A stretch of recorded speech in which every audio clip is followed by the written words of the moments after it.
Si tienen alguna duda, vamos preguntando, ¿no?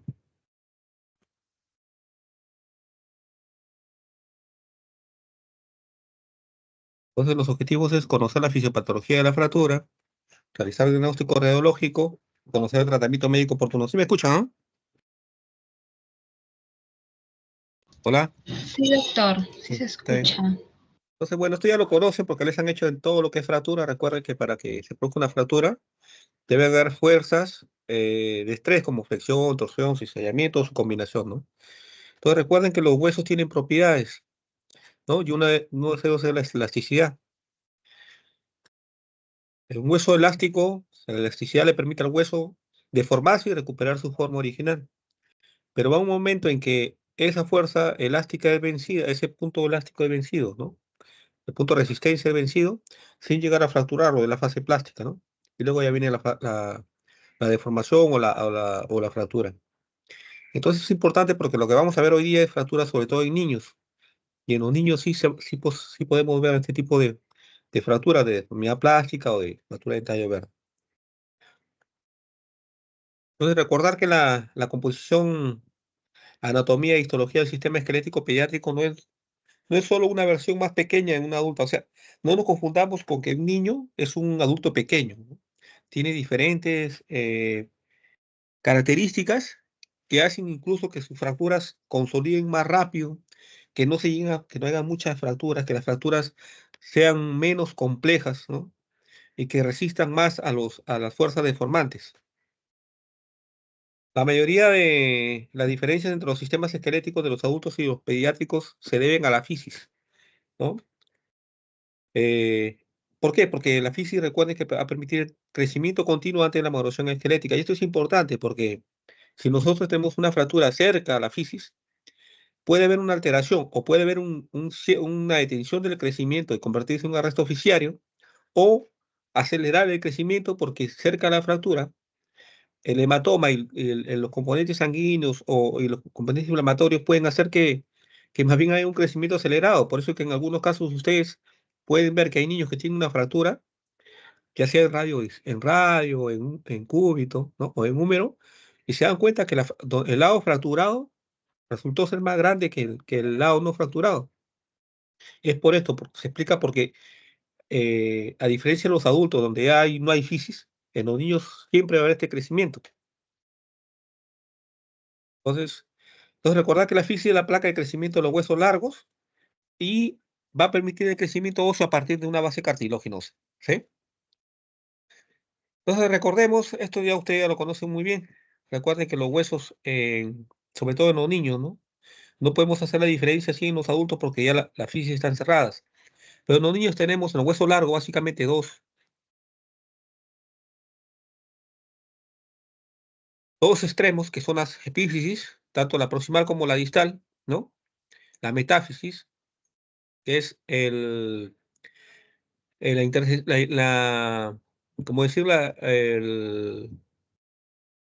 parte que va a ser que conecta la diáfisis con epífisis, ¿no? Y el cartílago de crecimiento, ¿no? La fisis. Entonces, estas tratado de sacar algunos puntos importantes. No todo está acá, porque como le dije, son cuatro temas. Entonces hay que ver y ustedes tienen que profundizar un poco más en su lectura. ¿Está bien? La zona de la fisis, tenemos cuatro zonas básicamente, que son la zona germinal o reserva, la zona proliferativa columnar, la zona hipertrófica y la zona de calcificación, ¿no? La zona de reserva germinal es de crecimiento, igual a la proliferativa. Como van dando cuenta, acá son células que recién se están formando y acá ya tienen núcleo. Y acá en la zona hipertrófica están más separadas y son más grandes, ¿sí? Y por último, la zona de calcificación. Entonces, si se dan cuenta, esta zona, por ser más espaciosa y tener más espacio intercelular, se convierte en la zona más débil. Entonces, si le preguntamos dónde se producen las fracturas o lesiones en la fisis, en la zona hipertrófica. ¿Está bien? En esta zona es donde se producen las lesiones y o fracturas a nivel fisario. Entonces tenemos la zona de reserva o de descanso, que está formada básicamente por cartílago hialino, ¿sí? Entonces, si yo tengo cartílago hialino y se convierte En tejido óseo, ha hablado de osificación endocondral. ¿Está bien? La zona de proliferación, que se compone de condrocitos, ¿sí? Los cuales se van a estar multiplicando y van a estar en forma de pilas sobrepuestas o en lagunas. La zona de hipertrofia, donde los condrocitos dejan de dividirse y comienzan a agrandarse, ¿no? Y por último, la zona de calcificación, donde los minerales se depositan en laguna para calcificar el cartílago, ¿no? Y se convierte ya lo que es en la parte del óseo. Entonces, antes de la osificación, la mayor parte del hueso pediátrico es solo cartílago, ¿sí? Que es esto le da las características de ser flexible en comparación con los huesos osificados del adulto. Por eso que toleran más deformación, ¿sí? Entonces son más elásticos. Los huesos pueden deformarse en los niños, pueden deformarse y regresar a su forma original, pero va a haber lesiones donde no se va a poder regresar a su forma original y entonces venimos ya a las deformidades plásticas. ¿Está bien? Los huesos pediátricos tienden a tener más lesiones por arqueamiento, o sea, más que fracturas son arqueamientos, son deformidades plásticas y flexión. Esto dado por un estrés que va a causar una fractura en un hueso adulto, ¿no? Entonces, lo que una fuerza de flexión puede causar una fractura en un adulto, en un niño, lo único que puede generar a lo máximo es una deformidad plástica. Y esto es importante, ¿por qué? Porque aparte de las características que les he hablado del hueso, el periósteo también juega papel preponderante en el comportamiento óseo de los niños. El periósteo pediátrico es más activo, o sea, está constantemente regenerando, ¿sí? Y formándose. Es más grueso, es más resistente y es más fuerte. Entonces, al ser más fuerte, si se fractura, hay una fractura, entonces el periósteo le da cierta estabilidad. Por eso que en la fractura en los niños es bien difícil que encuentren fracturas tan desplazadas, ¿no? O son fracturas que no se han desplazado o son solamente fracturas de tallo verde, que vamos a ver después. ¿Eh? Entonces, estas y otras cualidades del periósteo pediátrico, así como la mayor sensibilidad del hueso, las propiedades biomecánicas del hueso, son responsables de los patrones de fractura que se observan en los pacientes pediátricos. ¿Eh? Entonces, ¿qué características tenemos propias del hueso infantil? Hemos dicho que el periósteo es más grueso y más activo osteogénicamente, ¿sí? Los periodos de inmunización son más cortos. ¿Por qué? Al tener un periósteo y al tener la fisis, va a generar rápidamente tejido nuevo, ¿no? Neoosificación. Entonces, no es necesario tenerlos tan inmunizados tanto tiempo. La mayoría de fracturas consolidan en los niños y hacen su callo óseo hasta las 6 semanas. A las 6 semanas ya le estamos retirando los aparatos ortopédicos. E incluso en algunos, depende del tipo de hueso, en algunas fracturas, a las 3 semanas ya estamos retirando la inmunización. ¿Sí? Entonces no podemos dejarlo tanto tiempo a un niño inmovilizado, porque le podemos causar una rigidez. En lugar de ayudarlo, le podemos hacer un daño. ¿Y por qué? Porque conocemos que los niños, su osificación es más temprana, más rápida. ¿Sí? Hemos dicho que los huesos son más elásticos y menos frágiles, por eso que se fracturan menos, pero sí podemos tener deformidades plásticas. ¿Sí?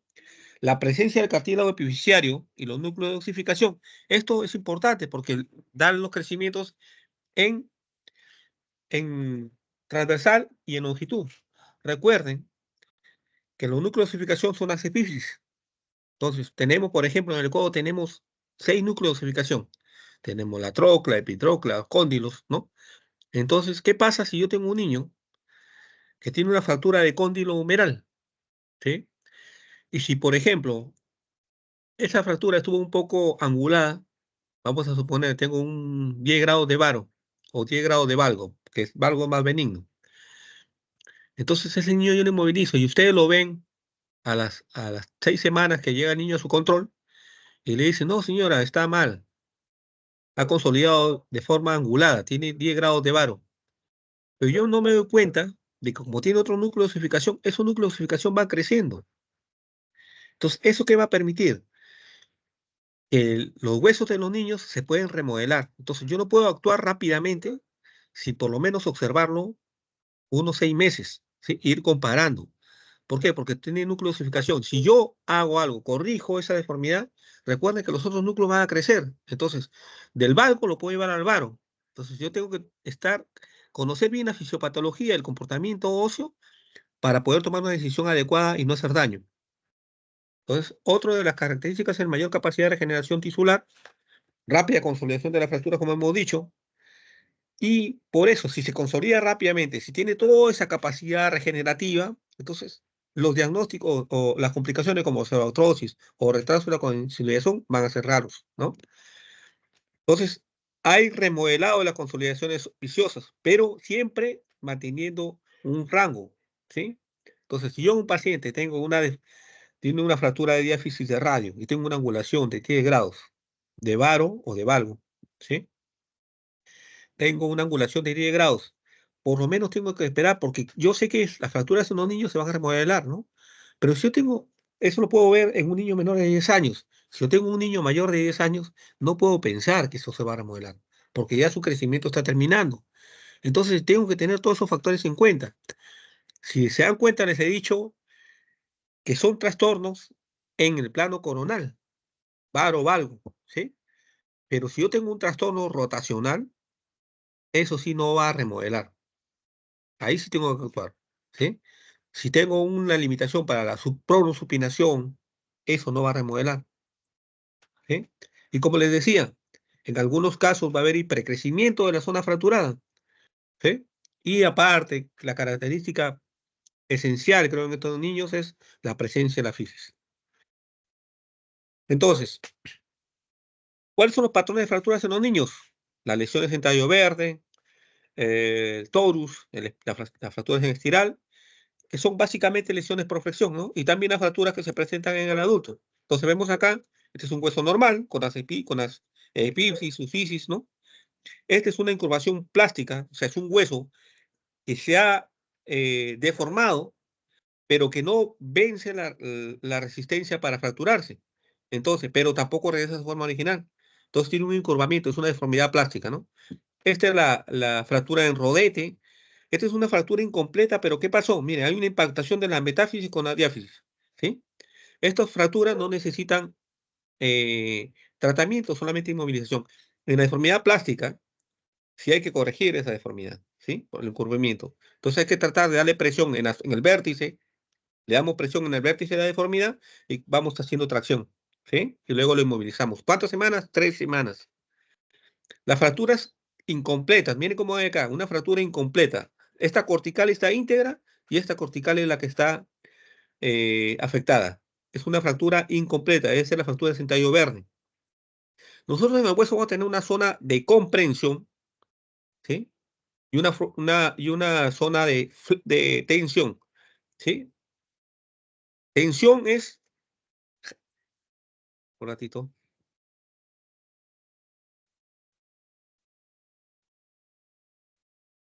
cuando yo hablo de tensión es por decir, yo tengo una soga y lo que hacemos dos grupos es jalar. Eso es tensión, jalar, jalar, tensión, tensionar. Y comprimir es juntar, tratar de unir, ¿sí? Entonces, va a haber una zona de comprensión y una zona de tensión.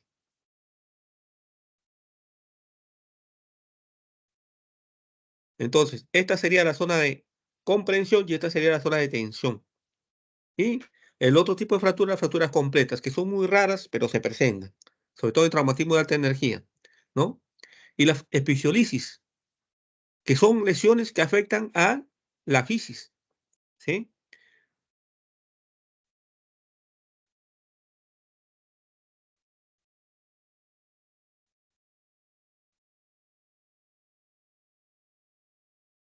Andrea Roncal. Andrea, Doctor, buenas noches. buenas noches, Andrea. Andrea, ¿en qué hueso se presenta la epifisiolisis o epifisiolistesis? Que recuerdes. Recuerda que es la lesión de la fisis, ¿no? En, en la cabeza del femoral, en el femoral. En la cabeza no, en la fisis, ¿no es cierto? Hay un deslizamiento, lo que vamos a ver es, como se rompe la fisis, lo que va a ser un deslizamiento de la cabeza femoral, pero en realidad no es una fractura. O sea, por eso yo les quería hacer este comentario, porque la epifisiolistesis, la epifisiolisis es un deslizamiento de una estructura sobre otra. Las fracturas fisiarias son diferentes. Las fracturas fisiarias se producen por traumatismos, ¿sí? Una fractura fisiaria se produce por traumatismo. Y los deslizamientos, la epifisiolistesis o epifisiolisis, son deslizamientos. Entonces, se desliza la cabeza femoral sobre la metáfisis. ¿sí? No confundan. En ese libro, por ejemplo, dice así, ¿no? Se dan cuenta, le hablan de fractura de epifisiolisis, pero no es correcto. Por eso les quise poner esa diapositiva para que se den cuenta. Las fracturas cisarias son por traumatismo. O sea, si viene un niño que se cayó con el brazo extendido y vemos que hay un desplazamiento de la epífisis sobre la metáfisis y tiene un antecedente traumático y tengo aumento de volumen, es probablemente una fractura cisaria. Pero si yo tengo un niño, como en el caso de la epifisiolistesis femoral, que es gordito, bien gordito, que camina, que empieza a dolerle la ingle así de la nada, ¿sí? Que tuvo de repente un antecedente traumático hace tiempo, ¿sí? Pero no es en sí la fractura, sino es el problema fisiopatológico, es un deslizamiento, que se produce ¿por qué? Por varios factores, como el sobrepeso, factores hormonales, ¿verdad? ¿Se han entendido esa parte, no? La epifisiolistesis no es una fractura, ¿ya? Es una patología diferente a una fractura. Y esto ya que lo conocen, ¿no? Las fracturas completas que pueden ser transversas, oblicuas, espiroideas, en cuña, ¿no? O segmentarias. Entonces, como vemos ahí en esas imágenes, tenemos ahí dos casos, miren. Esta es una fractura, una incurvación, ¿ve? ¿Sí? El área convexa y el área cóncava, ¿sí? Hay una deformidad plástica. Aquí ha vencido la resistencia, pero no tanto como para llegar a fracturarla. ¿Está bien? Tratamiento, hay que hacer presión sobre el vértice, reducirla, mejorar la incurvación y ponerle una inmovilización. ¿Sí? Muy bien. Esta es una fractura en odete, es una fractura incompleta, como ven, no es completa, pero se produce por una compresión axial. O sea, yo caigo con la muñeca extendida y es el carpo, los huesos del carpo, lo que están haciendo presión sobre la epífisis, ¿no? Y la metáfisis. Entonces acá hay una fractura entre la metáfisis y la diáfisis, que hay una comprensión ahí entre los dos, ¿sí? Pero es una fractura incompleta, incompleta. Muy bien. Y estas son las lesiones fisarias, ¿sí? Como se dan cuenta, he tratado de darle los puntos así, en realidad son muchos, pero he tratado de darle la forma general para que ustedes amplíen sus conocimientos con su lectura. ¿Sí? Como ven, miren acá. Esta es la metáfisis, la fisis y la epífisis. Lo que quiero que se graben que las dos primeras son extraarticulares, ¿sí? No llega a la articulación, extraarticulares, ¿no? Y son benignas, o sea, no van a hacerle daño al crecimiento. Pero la tipo 3, miren cómo llega, ya llega a la articulación. La tipo 4 también, y la tipo 5 también, ¿sí? Entonces, la tipo 1 es una lesión a través de la fisis, la línea fisaria. La fisis es la que está lesionada. ¿Y qué zona es la que se lesiona más? ¿Qué zona es la que se lesiona más en la fisis? Rivera, Sánchez, Angie,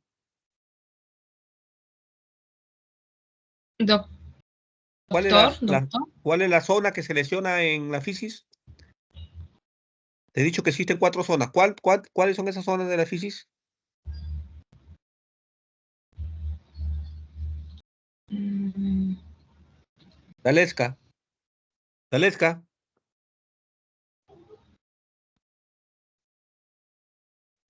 Doctor, Dalesca. buenas noches. ¿Cuáles son las Doctor, ¿me zonas de escucha? la fisis? ¿Cómo? La Doctor, hipertrófica es la que se lesiona más. la hipertrófica La es la que se hipertrófica es la lesiona que se más. lesiona más. ¿Sí? Muy bien. Sí. Y las Sí, zonas son la germinal. ¿La qué más? ¿Qué otras zonas hay? Son 4. ¿Cuáles son? Proliferativa y de calcificación. terminal, proliferativa y Proliferativa, calcificación. hipertrófica y calcificación. Muy bien. Entonces tenemos la tipo 1. La tipo 1 es una lesión a través de la fisis, ¿no? La tipo 2 es una lesión a través de la fisis, pero que también afecta la metáfisis, ¿sí? Este triángulo, este triangulito que ven que está acá, Tiene un nombre. ¿Quién ha leído eso? ¿Cómo se llama ese triangulito? ¿O qué qué nombre recibe esa característica radiológica? ¿No es cuña, doctor? No. ¿Cómo se llama ese fragmentito, ese triangulito? Tiene un nombre.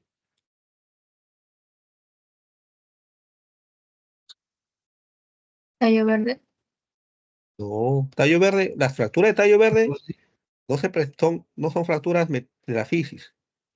Son de las fracturas de la diáfisis o la metáfisis. No de la fisis. Estamos hablando de fracturas de la fisis. Ese fragmento tiene un nombre. ¿Sí? Recuerden, este fragmento de acá, este triángulo hundido de la fisis, se llama Thurston-Holland. ¿Ya? Thurston-Holland. Se presenta en la fractura de Salter-Harris tipo 2. ¿Sí? Entonces, en el tratamiento de estos dos, como son extraarticulares, es reducción cerrada, ¿sí? Y inmovilización bajo anestesia general. Eso lo harán en otros países, pero acá a la mala lo hacemos. ¿Sí? Lo ideal es anestesiarlos. Pero lamentablemente cuando se están en un hospital, para que te den anestesia realmente para un niño, es que le pidan una serie de exámenes y a la larga se van a tirar como 8 horas recién para ingresar. Tienes que tener suerte para que un anestesiólogo con sentido humanitario te dé rápido anestesia, ¿no? Cosa que, por ejemplo, en otros hospitales pasa. Yo hice la especialidad en Cayetano, y en Cayetano estaban los pediatras, y los pediatras son los que daban la olotomía a los niñitos, ¿no? Igual he hecho la especialidad de ortopedia pediátrica en México, y los anestesiólogos están a la orden del día para los niños, ¿sí? Ojalá que algún día cambie la realidad en nuestro país. Pero le comento porque en mi hospital pasa, a veces al niño hay que, con el olor de que uno a veces, porque es padre, ¿no? Tiene que traccionarlos ahí a veces sin anestesia. Pero lo ideal es con anestesia general, ¿no? Dormirlos un ratito y hacerle la reducción. Entonces, ¿cómo se llama este fragmento? Thurston Holland, Houston Holland. ¿sí? No se olviden. Entonces, la tipo 1 es una lesión que pasa por la fisis. La tipo 1, la fisis. Está rota la fisis. ¿A nivel de dónde? ¿De qué capa? La hipertrófica. Segunda es afecta a la fisis y a la metáfisis. La tipo 3 afecta a la fisis y se va hasta la epífisis. ¿Sí? La tipo 4 afecta a la fisis, va a la metáfisis, va a la epífisis. Y la tipo 5 es por comprensión. A veces es un diagnóstico un poco complicado verlo en la radiografía. Por eso es necesario en los niños, lo ideal es sacar radiografías comparativas. ¿Sí? Porque a veces incluso la radiografía comparativa te sirve también para planificar tu cirugía, si es que es necesario, ¿no? Muy bien. Entonces, en el tipo 3 y 4, reducción cerrada o abierta, y hay que estabilizarlos con agujas Kirchner, ¿está bien? Con tornillitos, con agujas, dependiendo de la edad del paciente y también de las condiciones en las que estén económicamente, porque a veces no tienen para un tornillo, entonces hay que usar clavijas. Doctor, Entonces, una consulta. dime, ¿Se pueden repetir lo de la 3? Iba desde la fisis, afectaba la fisis hasta la epífisis, mencionó. a ver, me repito. La clasificación de Salter-Harris es para fracturas fisarias, ¿está bien? La tipo 1 es la fractura que afecta a la fisis. Entonces acá tenemos la metáfisis, la fisis y la epífisis. La fractura tipo 1, fractura, no deslizamiento. No confundan deslizamiento con fractura. ¿Está bien? Acá hay un antecedente de traumatismo, ¿no? Lesiona la fisis, la capa hipertrófica. La tipo 2 es una fractura que afecta a la fisis y a la metáfisis. La tipo 3 afecta a la fisis y a la epífisis. Epífisis. La tipo 4 afecta tanto a la epífisis, la fisis y la metáfisis. Y la 5 es una fractura por comprensión. ¿Sí? Muy bien. ¿Entendieron? ¿Ahora sí? Sí, ¿O repito doctor, de gracias. nuevo? Muy bien. A ver, ¿quién me dice qué tipo de fractura es? Tallo verde. Voluntarios. Una fractura en tallo verde, ¿no? Como vemos ahí, Es una fractura que está afectando solo una cortical, ¿sí? La otra cortical está íntegra. Una fractura en tallo verde, ¿no? Entonces, la fractura de tallo verde, como hemos dicho, se producida por vectores mecánicos sobre el hueso, que las propiedades de elasticidad de los niños no producen la fractura de todas las corticales, o sea, una fractura incompleta, ¿sí? Es una fractura de expresión parcial que solo en la corteza y el periosto se interrumpe en un lado del hueso. El otro lado está íntegro. ¿Cómo se producen? Este es un mecanismo que viene en inglés, ¿está bien? Es lo que nosotros conocemos como una caída sobre brazo extendido. Les puse esto porque van a encontrar en alguna lectura, van a encontrar Foch, entonces se refiere a esto, a que caen con el brazo extendido, ¿sí? Recuerden que los pacientes, no sé si algunos, los que rotan conmigo se han dado cuenta que yo a los niños sí les pido de vitamina D, les solicito vitamina D. ¿Por qué? Porque la deficiencia de vitamina D aumenta el riesgo de fractura en niños, sobre todo en tallo verde, ¿sí? Y también otro de los factores de la desnutrición. En cuanto a la epidemiología, 12% de todas las visitas del Departamento de Emergencias Pediátricas en Estados Unidos se deben a lesiones musculoesqueléticas, ¿no? Y las fracturas en tallo verde se encuentran en la población pediátrica menor de 10 años, pero pueden ocurrir hasta en los adultos, no se olviden, ¿sí? Existe la misma tasa de incidencia en pacientes femeninos como en masculinos, no hay diferencia. En cuanto a la fisiopatología, eh, como hemos dicho que solamente afecta una corteza y el periodo de esa zona también está afectado, ¿no? Y en el otro lado permanecen íntegros.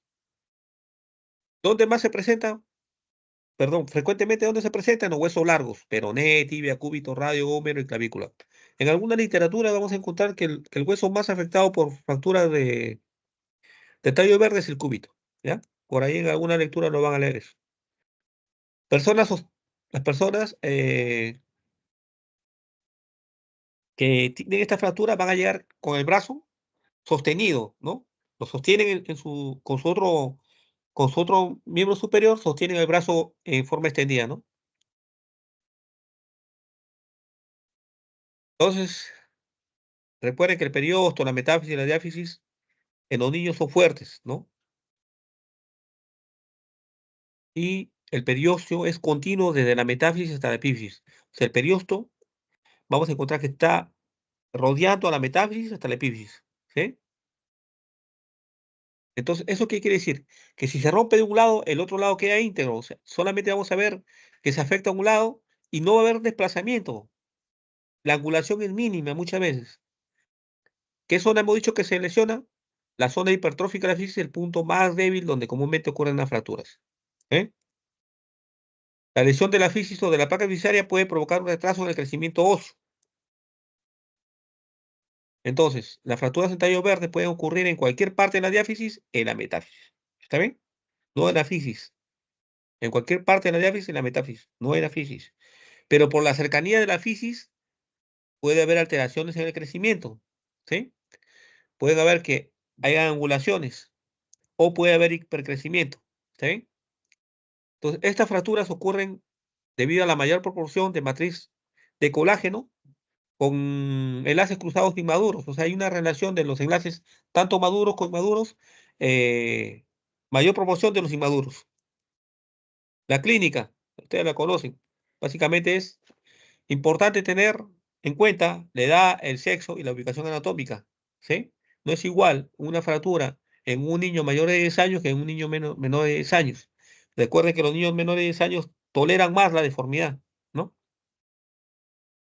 Entonces, asimismo, es importante tener en cuenta siempre en toda fractura hay que evaluar las partes blandas, ¿sí? Y saber el mecanismo de lesión que produjo esta fractura, porque me va a orientar. Si yo tengo un paciente, un niño que se cayó del segundo piso de 2,5 metros con el brazo extendido, entonces tengo que pensar que no solamente la fractura puede ser en la metáfisis, tengo que ubicar si hay alguna lesión en otra parte del organismo, puede haber en el codo, puede haber en el húmero, ¿está bien? Entonces tengo que, primero, hacer análisis y clínica.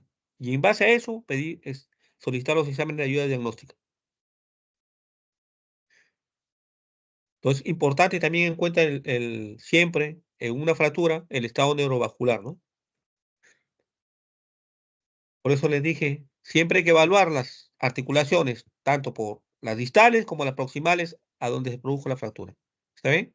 ¿Por qué? Porque puede haber luxaciones.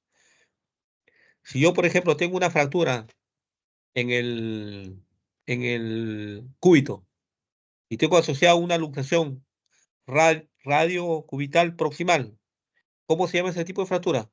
Ya van a dar examen, ¿ah? Broncal. ¿Cómo se llama esa fractura? Fractura del cúbito asociada a luxación de radio proximal.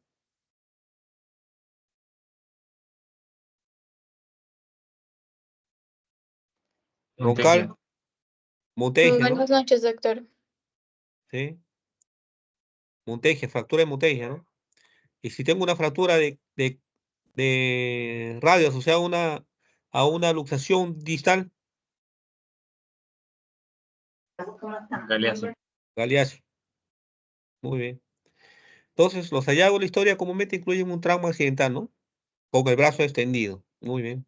Clínica, como toda la fractura, dolor a la palpación, equimosis en la zona lesionada, limitación funcional, deformidad. Entonces, ¿qué pedimos? Radiografías en AP y lateral, ¿no? Entonces, como vemos acá, lo que vamos a ver es que hay una zona que se fractura, ¿sí? Y hay una zona íntegra, ¿sí? Entonces vemos que la fractura y el periósteo del lado de tensión es donde se lesiona. El lado de tensión es donde se produce la fractura. Y el lado de comprensión está íntegro, ¿sí? Si se dan cuenta, es como si yo jalara en esta parte. Estoy traccionando, esa es tensión. Y acá, en este lado, yo comprimo. Estoy comprimiendo esta parte. Entonces, si les pregunto, en una fractura de tallo verde, ¿en qué zona cortical se produce la fractura? En la zona de tensión, en la zona de tensión, ¿sí? Muy bien. La más común que le dije es del cúbito, ¿no? La fractura de tallo verde, en el cúbito.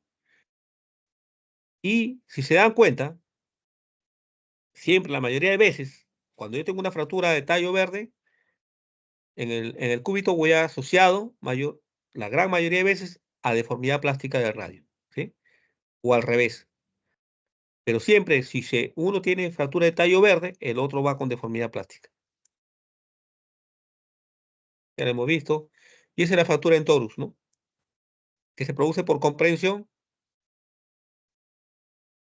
de la metáfisis con la diáfisis. No necesita ni traccionarlo ni nada. Simplemente inmovilizarlo. ¿Cuántas semanas? 3 semanas. Entonces, el tratamiento es básicamente este tipo de fractura, reducción cerrada, ¿no?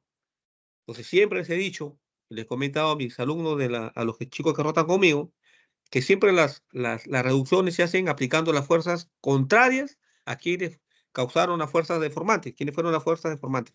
Si yo tengo una fuerza que es de comprensión, tengo que hacer extensión, ¿sí?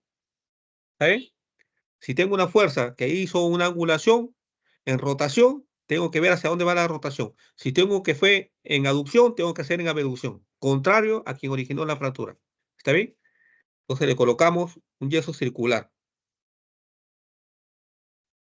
Entonces, ¿qué característica debe tener el yeso? Van a dar examen, por eso le estoy preguntando. Yajaira, ¿cómo suponemos o tú piensas que un yeso está bien colocado? ¿Qué tomas en cuenta?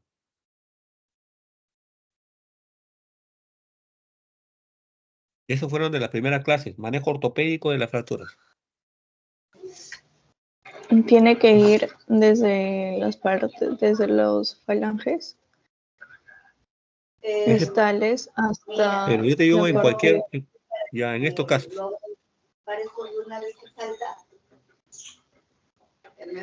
¿Cómo tiene que ir el yeso entonces? Desde las falanges de las falanges, o sea, Distales. en este caso yo pongo una inmovilización desde las falanges hasta dónde. Ya vamos en este caso específico, ¿ya? Vamos en una fractura, si es una fractura parcial o una fractura de tallo verde de cúbito. ¿Cómo pondrías el yeso? ¿De dónde a dónde? ¿Me dices que desde las falanges distales o proximales?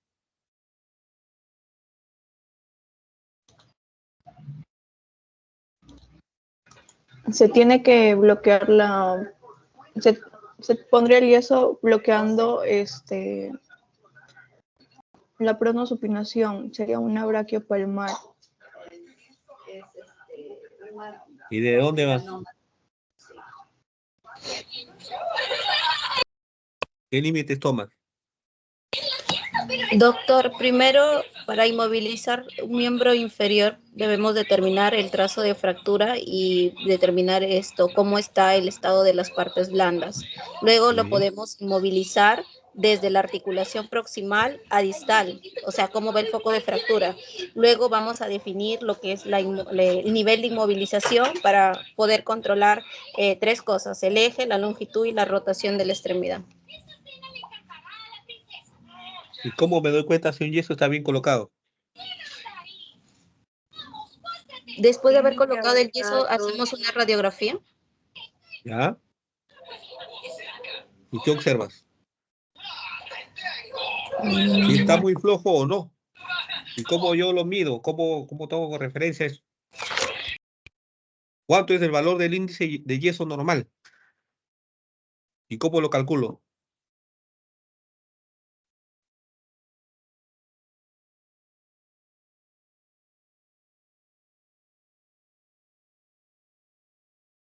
De 0.8. Y se calcula con la distancia que hay desde la piel al yeso y ver toda la longitud, ¿sí? Y hacen una comparación entre los dos y tienen que sacar ese valor de 0.8. ¿Por qué? Porque muchas veces, si el yeso no está bien acomodado, si están sueltos, si tiene mucho algodón y no está muy pegado, no me refiero a bien a que esté apretando las partes blandas, pero tiene que estar moldeado y no está ni muy ajustado ni muy suelto, porque si está muy suelto, no vamos a bloquear la supinación. Y si está muy ajustado, ¿qué le podemos causar? ¿Qué Síndrome complicación? compartimental. Síndrome Síndrome compartimental. compartimental. ¿Sí? Y hay otro síndrome, que es el síndrome de Goldman. ¿Quién me dice qué es el síndrome de Goldman? La complicación del sistema compartimental es cuando hay muerte ¿Ya? de los tejidos blandos, tanto vascular como neurológico. Si hay muerte, yo lo amputo. El Goldman no, es un compartimental crónico. Pero ¿cómo queda la posición del brazo en el Goldman? Garra, mano en garra. Y ahí Mano en se garra. termina como en una posición ¿Está en equina. supinación o en pronación? En pronación, doctor. En pronación. Muy bien. ¿Sí? Entonces, esas indicaciones uno tiene que decirle a su paciente. Ahora, ¿cómo es el yeso? Paola de la Cruz. ¿Qué forma tiene el antebrazo?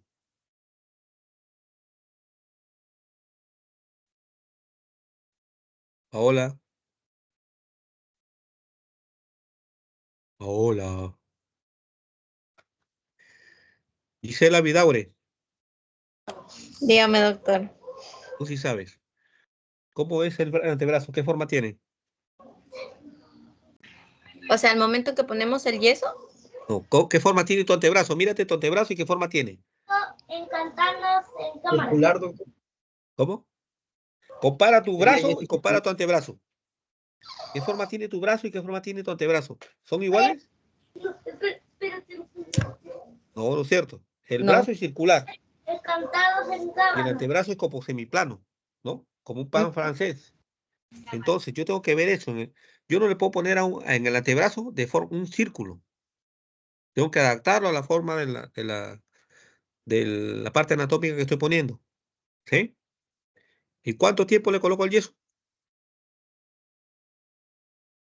Si tengo una fractura que no está desplazada, un torus, por ejemplo, no desplazado, ¿hasta dónde le coloco el yeso?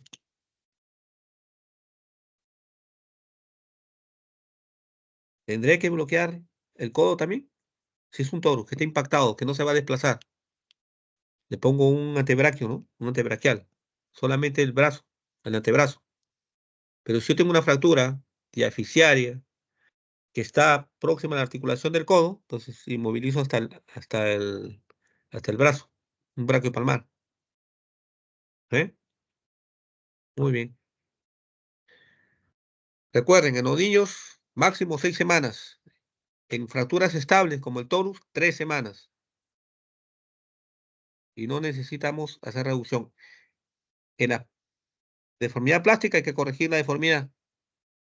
Igual en las fracturas de tallo verde. ¿Sí? Disculpe, doctor, dijo Torus 3 semanas, ¿no? 3 semanas. El otro tema que vamos a tocar ahorita es promoción dolorosa. Entonces, ¿han visto ustedes que a veces las mamás, cuando van apuradas, jalan a los niños del brazo, ¿no? A- y lo levantan. Entonces, esa actitud hace que haga una subluxación del radio, de la cabeza del radio. Entonces el niño va a quedar como bloqueado, el codo no lo puede hacer pronosupinar. Entonces llegamos a veces sin saber, le toman una radiografía y no encuentran nada y lo mandan a su casa. ¿Está bien? Entonces hay que pensar que puede tener una subluxación y solamente preguntando qué hizo la mamá, cómo se lesionó, estamos haciendo el diagnóstico. ¿Sí? Conocido como codo de niñera. Entonces la fisiopatología básica es una subluxación de la cabeza del radio. La cabeza del radio, ¿con quién se articula?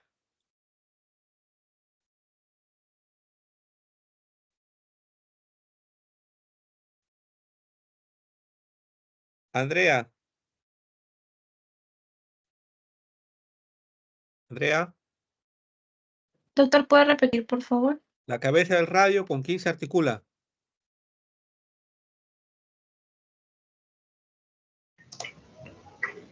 Ah, Mejor te hago esta con... pregunta. ¿Cuántas articulaciones hay en el codo? Nómbrala.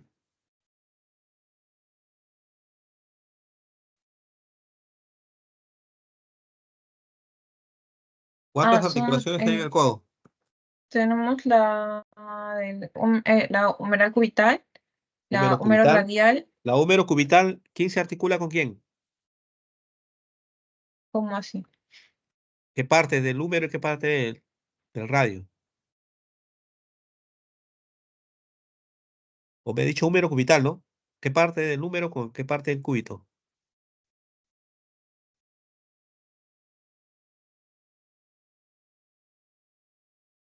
¿Cómo se llama la parte proximal del cúbito? Parte más proximal. Que te palpas ahí, ese huesito que te palpas atrás en tu codo.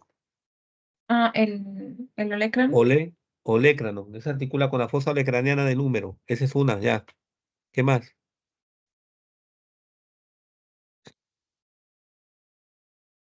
¿Qué parte del húmero se articula con el radio?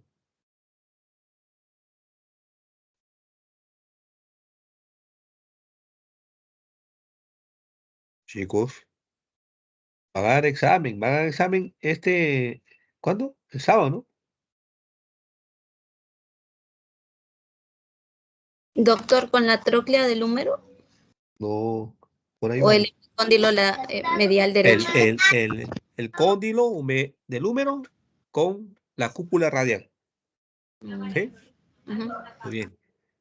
Entonces, y la tróclea, ahí vamos, se articula con la parte de la apófisis coronoide del cúbito.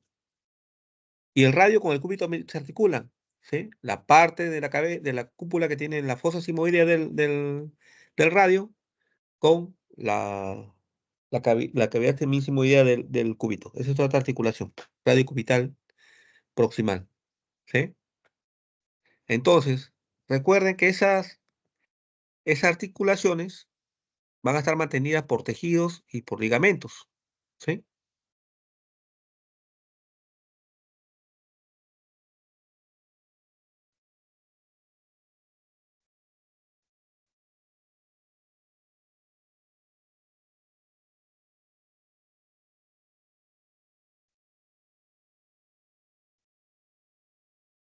Entonces acá vemos, ¿no? Acá tenemos la articulación radiocubital proximal ¿sí? Y miren, tenemos el ligamento anular. Este ligamento anular, cuando hace la extracción, lo que hace es meterse dentro de la articulación o salir. Entonces, como que la cabeza del radio sale, ¿sí? Se subluxa. No sale completamente, se subluxa, ¿ya? Entonces, se fija la escotadura radial del cúbito y acá tenemos el radio. Y el radio lo que se hace, se subluxa. O sea, es una subluxación de la articulación radiocubital proximal. ¿Está bien? Entonces, esto ya no queda como un cilindro, sino que este tejido se interpone y no lo va a dejar hacer el movimiento de pronosupinación, ¿sí? Entonces, básicamente es el prono. Cuando ustedes quieren hacer el pronosupinación, es doloroso. ¿Por qué? Porque este tejido se ha interpuesto. ¿Eh? Muy bien. Entonces, este ligamento anular, su función es estabilizar la articulación radiocubital proximal y permite la pronación y la supinación del antebrazo. ¿Sí? Muy bien. Tenemos acá entonces el ligamento anular, la cápsula articular, que todo esto, ¿sí?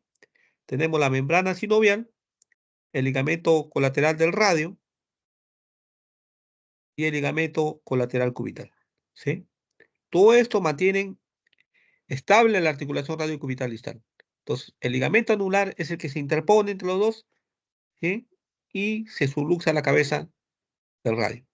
Es subluxación de la cabeza radial.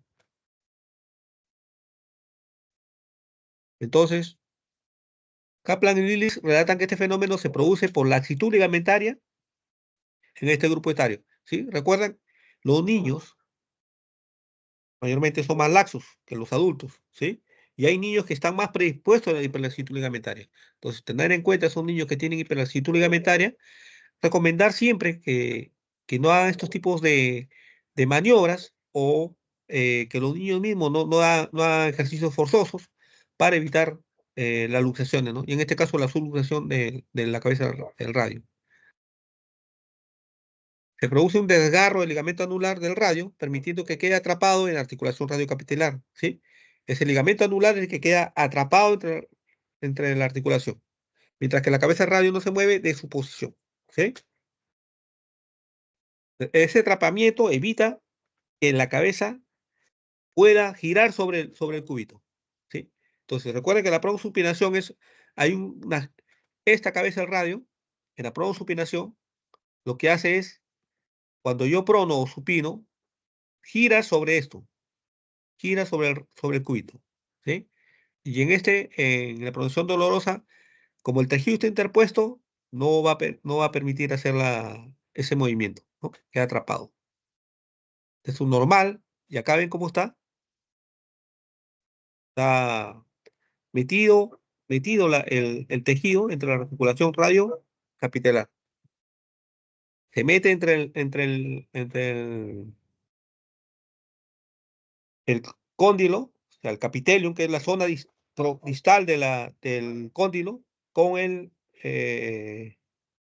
la cúpula radial, ¿no? Entonces, al estar interpuesto este tejido, esto no gira, ¿sí? No gira la cabeza radial y evita los movimientos de pronosupinación.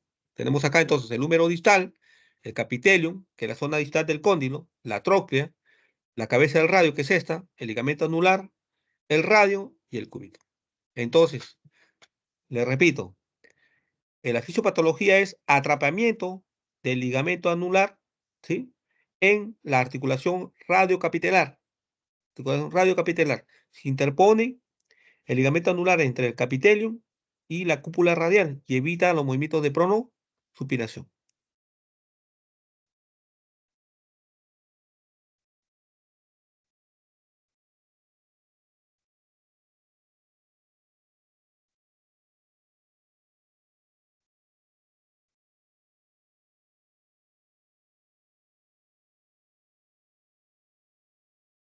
Esto es lo mismo, ¿no? ¿Ven? ¿Cómo está el, cómo está acá el ligamento anular? Interpuesto entre el cóndilo, el capitelium y la cúpula radial. Entonces, al estar interpuesto, es como si esto es un semicírculo que se encaja en la cúpula radial y le permite hacer rotar para hacer la pronosupinación, pero como que hay un tejido interpuesto, no le permite hacer eso. ¿Está bien? Hay un desgarro, este tejido, ¿sí? Y hay un atrapamiento del mismo entre el capitelium y el radio. Este es el mecanismo que le dije. Miren la atracción que hacen por eso le llama el código de niñera, ¿sí? Y miren la actitud que toma la niña. ¿Está en qué? En supinación, ¿cierto? Miren cómo está la actitud. ¿Eso qué quiere decir? Que si yo quiero pronar, le va a doler. ¿Ya? Lo que es, por eso se llama prono doloroso.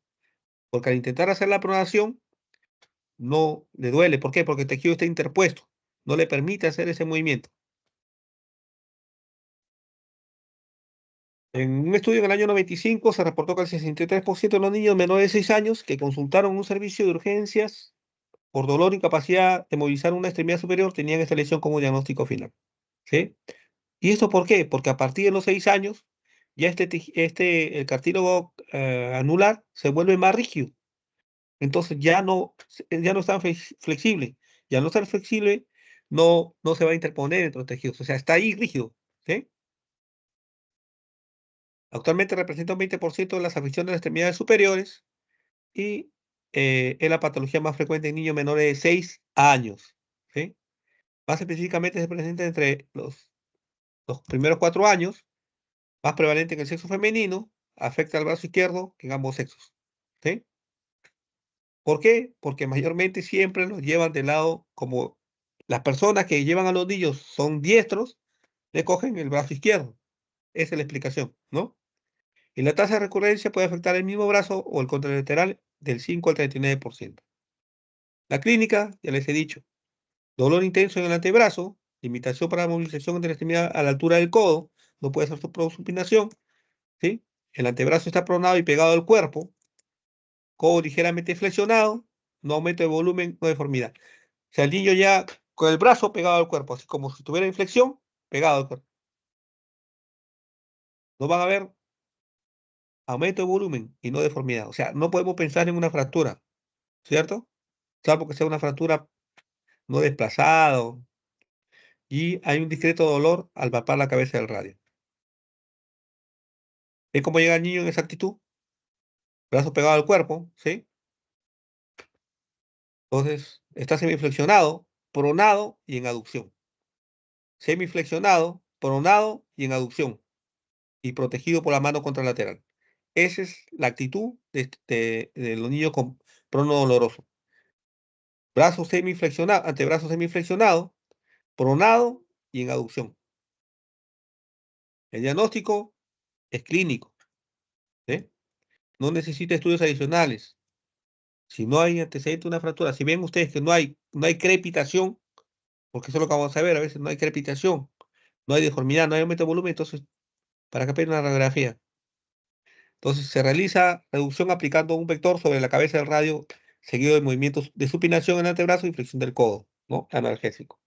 Entonces, yo necesito que el niño, que el tejido que está metido entre la articulación, ¿no? Radiocapitelar, regrese a su lugar. Entonces, ¿qué tengo que hacer?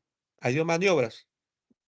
La maniobra de supinación-flexión, donde el paciente lo tenemos sentado, miren, se sienta el paciente, tomo con una mano el codo y con el otro brazo, con el otro el antebrazo, ¿sí? Y le aplico supinación del antebrazo seguido de flexión del codo, ¿sí? Entonces, cojo el codo, supino y flexiono. Esta maniobra es muy dolorosa, entonces hay que tener mucho cuidado al hacerla, porque podemos fracturar. En lugar de corregirlo, podemos fracturarlo si lo hacemos muy fuerte. Y acá es el videíto para que vean. Miren la posición de la niña, ¿sí?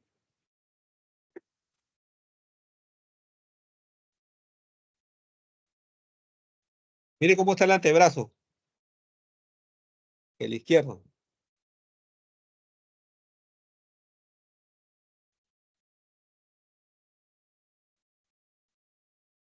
¿sí? Pero el izquierdo no lo mueve, ¿no? Miren, está pronado, flexionado Y lo que va a hacer es una maniobra, va a sostener el codo y va a supinarlo. ¿Ve? Sostiene el codo, ¿para qué? Para mantener estable la articulación y supina. Ahí va a ser la supinación, ¿ve? ¿Sí? Y lo flexiona.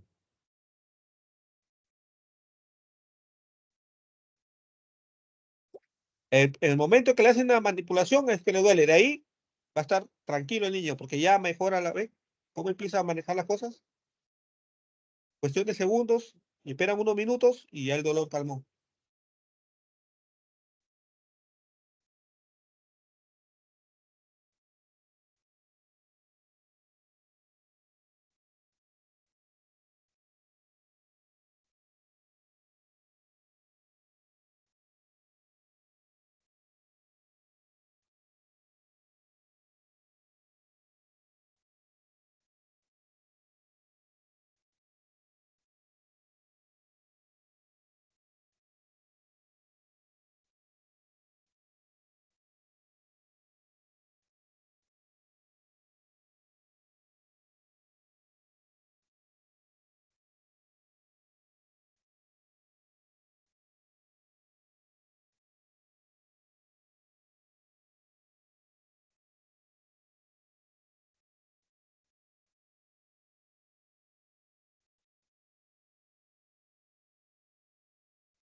¿Sí me escuchan? Sí, doctor. Ok, Sí, continúo doctor. entonces. Ok. Entonces hemos visto, esa es una maniobra, ¿no? De la supinación-flexión, ¿sí? La otra es la maniobra de hiperpronación o pronación forzada. Entonces miren cómo tengo acá. Tomo firme el codo igual. Lo que hago es ¿Cómo? No se ve la Pues, diapositiva. No está proyectando, ok, doctor. ok.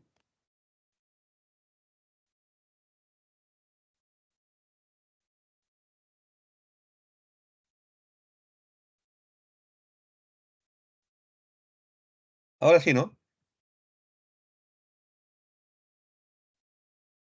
Ahora sí se ve. ¿Se ve la diapositiva, no? Sí, doctor, no Hola. se Muy bien. ya Sí, doctor, sí. Entonces miren, lo que ahora es la otra maniobra de hiperpronación o pronación forzada. ¿Sí? La otra anterior era supinación-flexión. Entonces, igual, tomo el codo firme con una de las manos y con la otra lo que hago es hiperpronar, ¿sí? Hiperpronar, hiperpronación, ¿sí? El brazo está en supinación y lo que hago es hiperpronar. Si se dan cuenta acá, miren cómo rota sobre sí el radio sobre el cúbito para liberar la cápsula, el ligamento anular y poder restablecer su movilidad.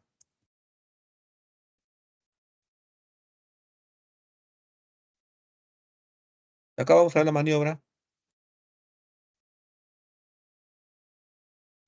¿Ven? La actitud que les dije. La actitud que les dije, paciente en flexión, pronado, ¿sí?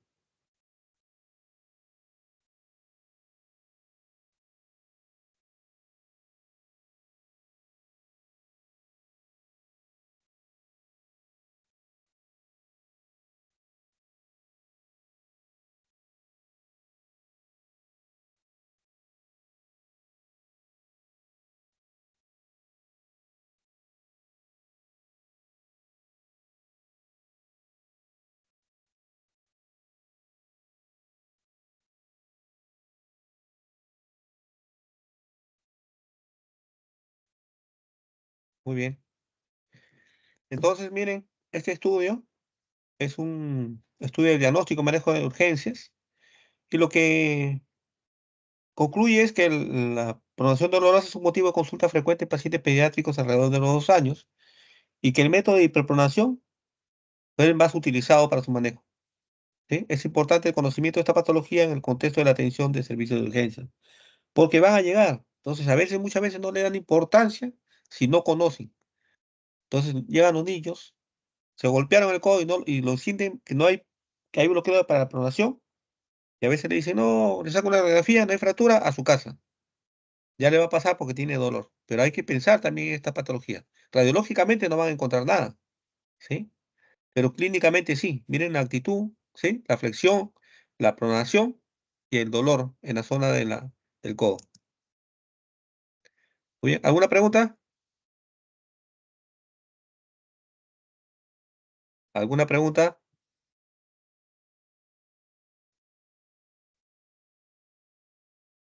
¿Alguna pregunta? No, doctor. Ok, continuamos. No, claro, doctor. Muy bien. Vamos a hacer onalgia no traumática.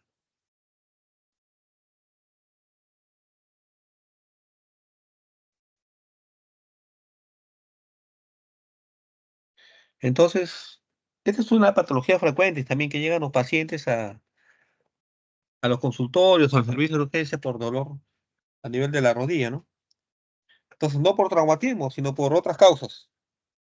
Entonces, recuerden que hay causas inflamatorias y no inflamatorias. Son causas mecánicas y las que son traumáticas, ¿no? Que son en general. Pero acá vamos a tratar básicamente las no traumáticas. Entonces, como sabemos, la articulación de la rodilla es grande, voluminosa y es frágil por su situación y su anatomía, ¿no? Porque es la que soporta, igual que la cadera, soportan gran parte del peso, ¿no? En ella vamos a localizar muchas patologías, ya sea en el contexto de los traumatismos, de los reumatismos o de las lesiones propias, ¿no? O postraumáticas. El dolor de rodilla o gonalgia es la queja más frecuente que afecta a las personas de todas las edades, o sea, incluso niños, ¿está bien? Cuando tenemos inestabilidades, luxaciones congénitas de rodilla o inestabilidades, ¿está bien? O también meniscos discoides, lesiones de los meniscos. Entonces, no solamente afecta a adultos, también afecta a niños. Entonces, puede ser resultado de una lesión como una ruptura del ligamento o un desgarro del cartílago, ¿no? Esa es la parte traumática. Y algunas afecciones médicas como la artritis, o sea, no traumáticas, la gota, las infecciones, también pueden provocar dolor de rodilla, ¿sí? E incluso, recuerden que hay un, una frase que siempre algunos tomamos en cuenta, que dice que la cadera llora por la rodilla. Muchas veces hay dolor de rodilla y buscamos una rodilla y no encontramos, y el problema está en la cadera. ¿Está bien? Siempre hay que ver otra articulación. Entonces, 3 conceptos básicos. El primero es tejidos y patología. Entonces, la patología de la rodilla puede clasificarse según el tejido que es afectado. Tenemos los cartílagos, acá tenemos la artrosis femoral, la femorotibial, ¿no? Y las asociadas a los precedentes. La sinovia, que la membrana sinovial también puede estar afectada y puede estar afectada por una infección como una artritis séptica, por reumatismo, ya sea por depósitos de cristales, ¿no? Como la gota, los condrocalcinosis, o inflamatorio como la artritis reumatoidea, las espondiloartropatías y otras como la sinovitis vellonodular, que es eh, una patología muy maligna, ¿sí? Incluso hasta tumores. Son excepcionales, pero los hay.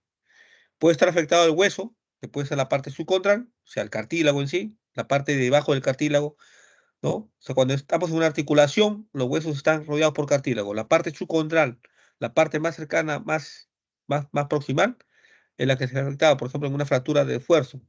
O cuando el cartílago está necrosado, sobre todo en los cóndilos femorales, que siempre por el sobrepeso hacen roce con los platillos tibiales, ¿no? Y se pueden necrosar. Las algodistrofias, la enfermedad de ósea de Payet, osteomas osteoides, ¿no? Tumores. Los ligamentos, como vemos la ruptura del ligamento cruzado anterior, cruzado posterior, los laterales, ¿sí? Los tendones, como la afectación de la pata de ganso, del tendón rotuliano, etcétera, etcétera, ¿no? Y los meniscos, que pueden estar rotos o desgarrados o degenerados. Entonces, otro tema, otro de los puntos a tomar en cuenta es los compartimentos de la rodilla, ¿sí? Entonces hay que tener en cuenta que el compartimento anterior, el síndrome rotuliano, esa- es el que afecta a este compartimento. Tenemos el síndrome meniscal, que afecta a los compartimientos femorotibiales internos o externos, ¿no? Recuerden por qué, porque los meniscos son como los amortiguadores de la articulación de la rodilla. Encontramos el menisco externo o interno, ¿no?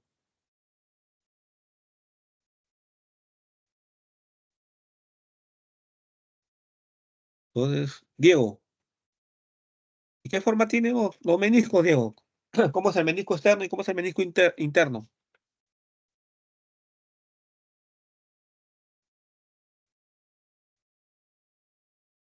Diego,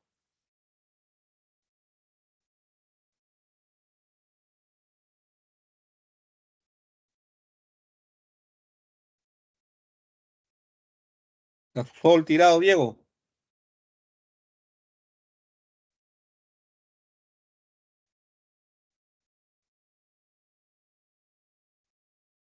Rodrigo José Soriano. Doctor, disculpe, me llamó. Sí. No puede activar el audio. Dime, ¿qué forma tienen los meniscos? ¿El menisco externo qué forma tiene?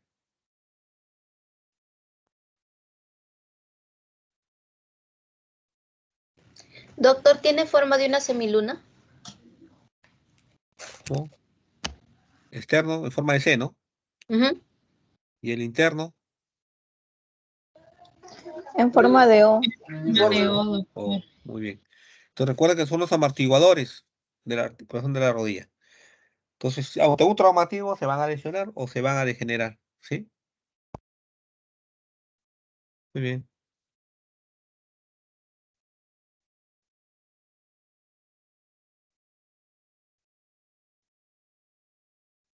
El síndrome ligamentoso, como hemos dicho, puede ser un esguince o una ruptura tanto de los meniscos, de los ligamentos colaterales como de los ligamentos cruzados, tanto el anterior como el posterior, ¿no? Muy bien. Entonces, y el otro punto, hemos dicho, entonces tenemos el tejido o patología, el compartimento afectado y el enfoque diagnóstico, ¿no? Entonces, siempre en esta patología, cuando llega un paciente con gonalgia, hacer una anamnesis adecuada, ¿no? Viendo antecedentes, preguntando a qué actividades se dedica, ver el índice de masa corporal, ¿sí? Entonces, una vez que hago toda la análisis y mi examen físico, llego a las conclusiones clínicas. Una vez que tengo mis conclusiones clínicas, ¿puedo hacer un tratamiento? Puedo llegar solamente con la clínica, pero si no tengo una conclusión clara, puedo ayudarme en los estudios por imagen, de la prueba de laboratorio, o patológicos, una biopsia, ¿no? Y llegar a un diagnóstico etiológico más claro. Y en base a esto, aplicar un tratamiento, el más adecuado. Entonces, ¿qué causas me pueden causar una gonalgia? Los problemas mecánicos, ¿no? Entonces, es decir, que haya algo en la articulación o algo que esté afectando o algo que esté interpuesto en la articulación que genere el dolor, ¿no? Puede haber un fragmento suelto entre la articulación, ¿sí? Puede ser por una fractura, por una avulsión, ¿no? Por una contusión que hizo una avulsión y un fragmento pequeño se quedó, ¿no? Puede ser también el síndrome de banda iliotibial, ¿sí? Recordemos que la banda es una banda de tejido que se extiende desde la parte externa de la cadera hasta la rodilla, ¿no? Y se llama banda iliotibial, ¿sí? Que se inserta en el tubérculo de Yerdi. Esta se puede tensar y al ser resistente va a rozar con la parte externa del fémur y va a causar dolor. Puede haber, debido a luxaciones de la rótula, ¿no? No traumáticas, puede ser congénita, o también puede ser por un problema en la cadera o del pie. Recuerden que les he dicho que si hay dolor en la rodilla y no encuentro nada en la rodilla, hay que buscar, ya sea en la cadera o en el pie, ¿sí? Otra de las causas es la artritis, la inflamación de la articulación, que puede ser una osteoartritis, una gonartrosis, ¿no? Una artrosis generativa, ¿sí? Acuérdense que acá hay un deterioro del cartílago. El cartílago se va desgastando y al haber desgaste va a haber contacto entre las superficies articulares y va a haber dolor, ¿no? La artritis reumatoidea, que es una afección autoinmunitaria, que ustedes la conocen mejor que yo. La gota, que es por la acumulación de ácido úrico en la articulación, ¿sí? Que mayormente lo vamos a encontrar en el característico dolor del dedo gordo del pie, ¿sí? La pseudogota, que se debe a la formación de cristales que contienen calcio en el líquido sinovial, y la artritis técnica, que puede ser por una infección, ya sea una infección eh, hematógena o una contigua, ¿no? Entonces, el motivo de consulta principal es el dolor, ¿no? En más del 90% de los casos. Y la ubicación e intensidad del dolor de la rodilla puede variar según la causa del problema. Entonces, ¿qué signos y síntomas debemos buscar? Inflamación y rigidez, enrojecimiento y temperatura al tacto, debilidad o inestabilidad, sonido de chasquidos o crujidos, la incapacidad de enderezar completamente la rodilla, o sea, si la rodilla está flexionada, no la puedes tender completamente, ¿no? El bloqueo, el cual hay que distinguir dos formas: un auténtico y reductible en flexión, que se expresa por origen del menisco por ruptura en gasa de Balde, o un pseudo bloqueo, que es debido a un obstáculo no, debido o no a un obstáculo anatómico, ¿no? Y el derrame sinovial. La cantidad de líquido, al aumentar la cantidad de líquido, va a generar dolor. ¿Por qué? Porque un aumento del volumen va a generar un aumento, una comprensión del compartimento y va a generar dolor, ¿sí? En caso de inflamación y rigidez, descartar artritis. Igual en el enrojecimiento y temperatura, siempre pensar en una infección. Cuando hay debilidad e inestabilidad, hay que pensar que se puede lesionar alguno de los ligamentos. Cuando hay chasquidos o crujidos, puede haber una fractura o puede haber una lesión meniscal, ¿sí? Y cuando hay una incapacidad para extender la rodilla, puede ser que el componente extensor, que está formado por el tendón del cuádriceps y el tendón rotuliano, puede estar afectado, ¿sí? ¿Qué factores de riesgo? Sobrepeso, ¿sí? Es importante por eso conocer el índice de masa corporal de los pacientes. Recuerden que esto va a acelerar la lesión del cartílago y va a llevar a una artrosis, ¿no? La falta de flexibilidad o fuerza muscular. Esto va a producir un aumento de la lesión en la rodilla, ya que los músculos fuertes ayudan a estabilizar y proteger las articulaciones. Mientras yo tengo una musculatura débil, va a estar expuesta a la articulación, ¿no? Determinados deportes y ocupaciones. Hay pacientes que están constantemente subiendo y bajando escaleras, otros que hacen deportes de estar salta y salta, por ejemplo, los basquetbolistas, ¿no? O lesiones que haya tenido en el pasado. Entonces, ¿qué debo hacer en el examen físico? Primero, hacer una inspección, ¿sí? Entonces, evaluar si está aumentado el volumen, si hay dolor, cómo está la sensibilidad, la temperatura, si hay equimosis o hematomas visibles, cómo están los rangos articulares, en qué actitud está el paciente, si está la rodilla en flexión, si está en extensión, ¿sí? Y evaluar la integridad de la estructura de la rodilla. Entonces, como vemos acá, lo vemos en el plano AP, vemos que esto es una rodilla normal y esta es una rodilla en valgo, ¿no? Esto es una actitud posicional, ¿sí? Y esta es una rodilla en varo y esta es una rodilla en valgo, ¿no? Y también si lo vemos de perfil, vemos acá un recurvatum, un anticurvatum, ¿no? Y una, una rodilla normal, ¿sí? Entonces, lo que siempre debe preocuparme es que la rodilla esté en anticurvatum, porque la rodilla va a estar flexa.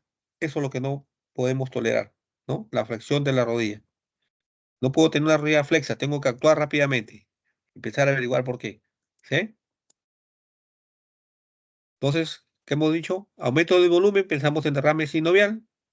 Para evaluar si hay un aumento de volumen debido a derrame líquido sinovial, el signo de la oleada, lo que hago es mantener con la mano fija la rodilla y con la otra hacer vaivenes, o sea, de un lado a otro, y voy a comparar como si fuera una, como una onda que se produce dentro de la rodilla, y ese es el signo de la oleada. ¿Está bien? Otra de las maniobras son para el ligamento cruzado anterior. Tenemos el cajón anterior, que todos lo conocen, ¿no? Que me indica lesión en el ligamento cruzado anterior. Lo que hago es, miren, mantener fijo el pie, la rodilla en flexión y hacer una tracción hacia anterior, ¿sí? Si eso lo que va a hacer es llevar en la parte de la tibia hacia anterior, ¿no? Me está indicando que es un signo positivo para la ruptura del ligamento cruzado anterior, el cajón anterior, ¿sí? La maniobra de Leishman, miren cómo lo que hago es mantener fijo el muslo y con la otra mano fijo la pierna, ¿no? La mantengo la rodilla a 20 grados de flexión y lo que hago es hacer movimientos hacia anterior y ver cuánto se desplaza la tibia sobre el fémur, ¿no?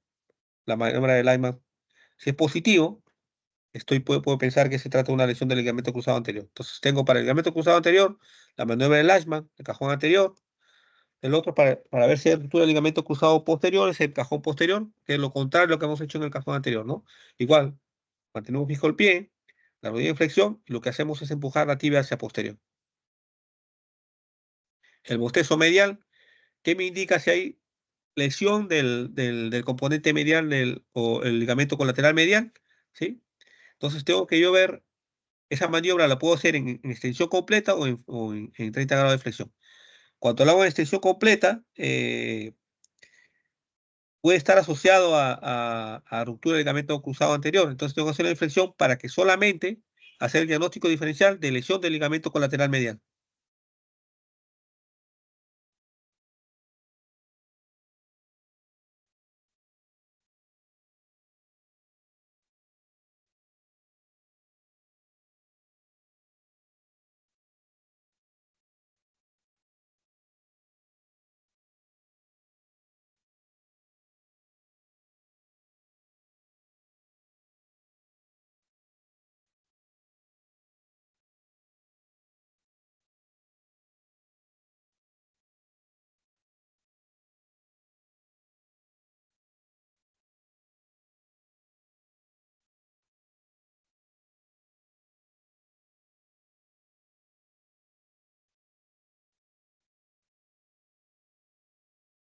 Entonces, lo que se dan cuenta, miren, lo que hace es una maniobra ¿en qué? Si llevo la pierna hacia afuera, empujo el muslo hacia medial y la pierna hacia afuera, ¿no? Entonces llevo una actitud en varo.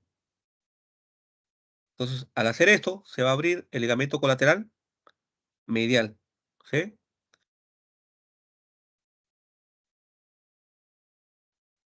Los meniscos, Matt Murray y Apley.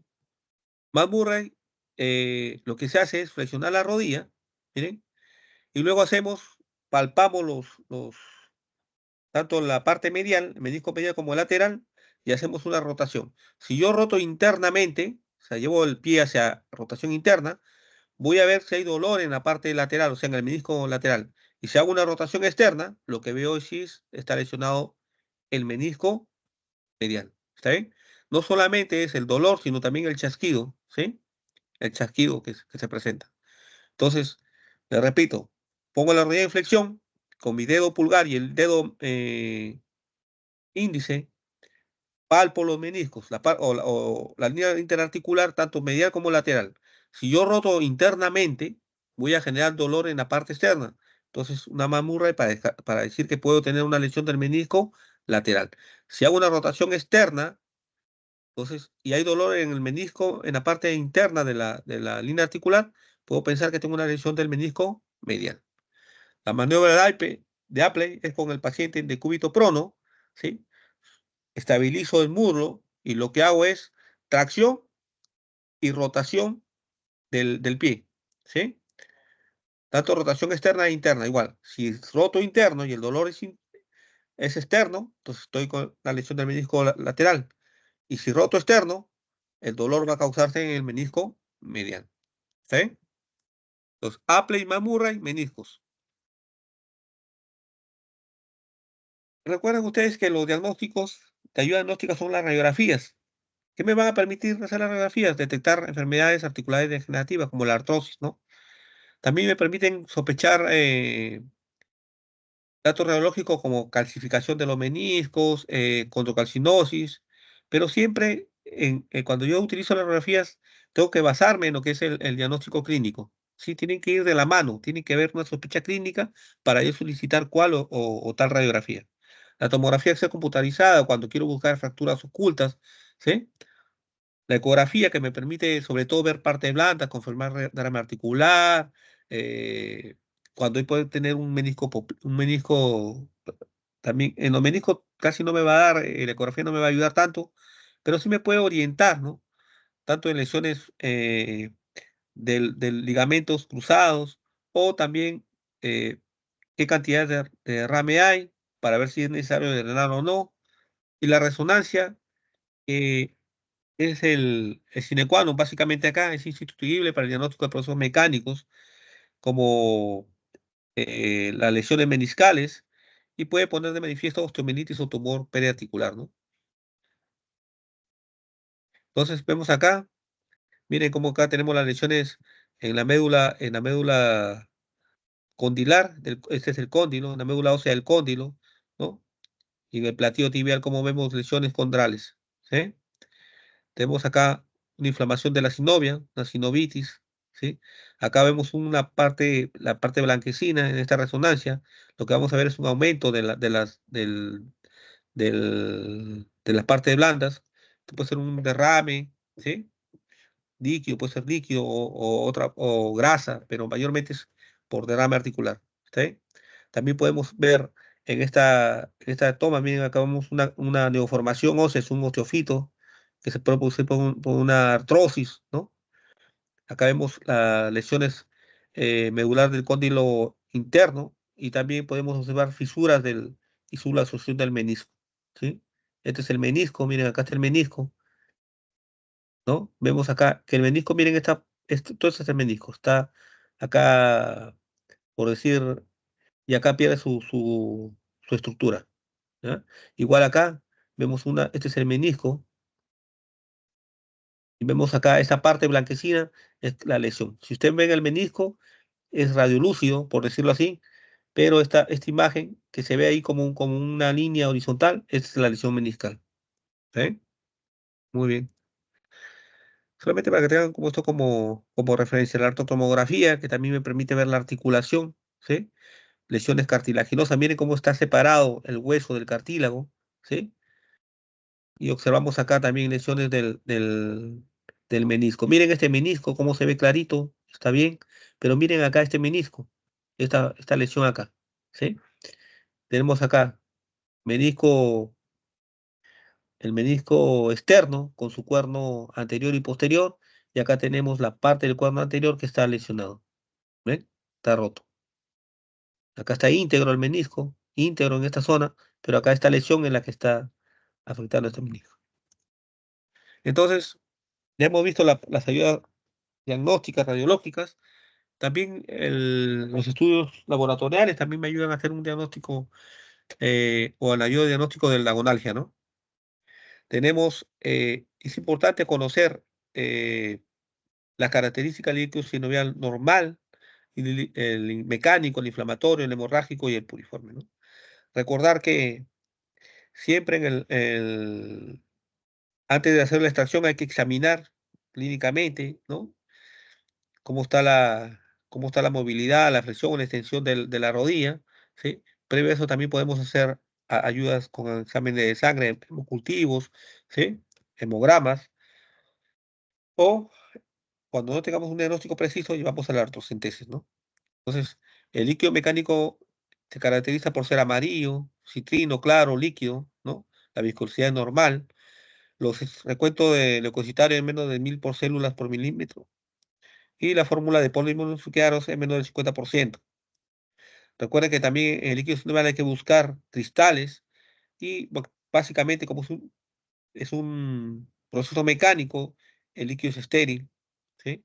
Las etiologías que pueden causar que tengamos un derrame de líquido sinovial mecánico son la artrosis, la condrocalcinosis, la leucodistrofia, una fractura por esfuerzo, ¿eh? El inflamatorio, el líquido es turbio, y la viscosidad está disminuida, ¿no? Mayor de más de 2000 células por milímetro, un mayor del 50% de polímeros nucleares. Entonces, es posible que encontremos gérmenes, y básicamente lo podemos encontrar en reumatismo por depósito de cristales y reumatismos inflamatorios como la artritis séptica, ¿no? El líquido sinovial hemorrágico, sobre todo en los traumatismos, ¿no? Puede ser por un pinchazo vascular, cuando hacemos incluso la artrocentesis podemos dañar un vaso porque el paciente usa anticoagulantes, ¿no?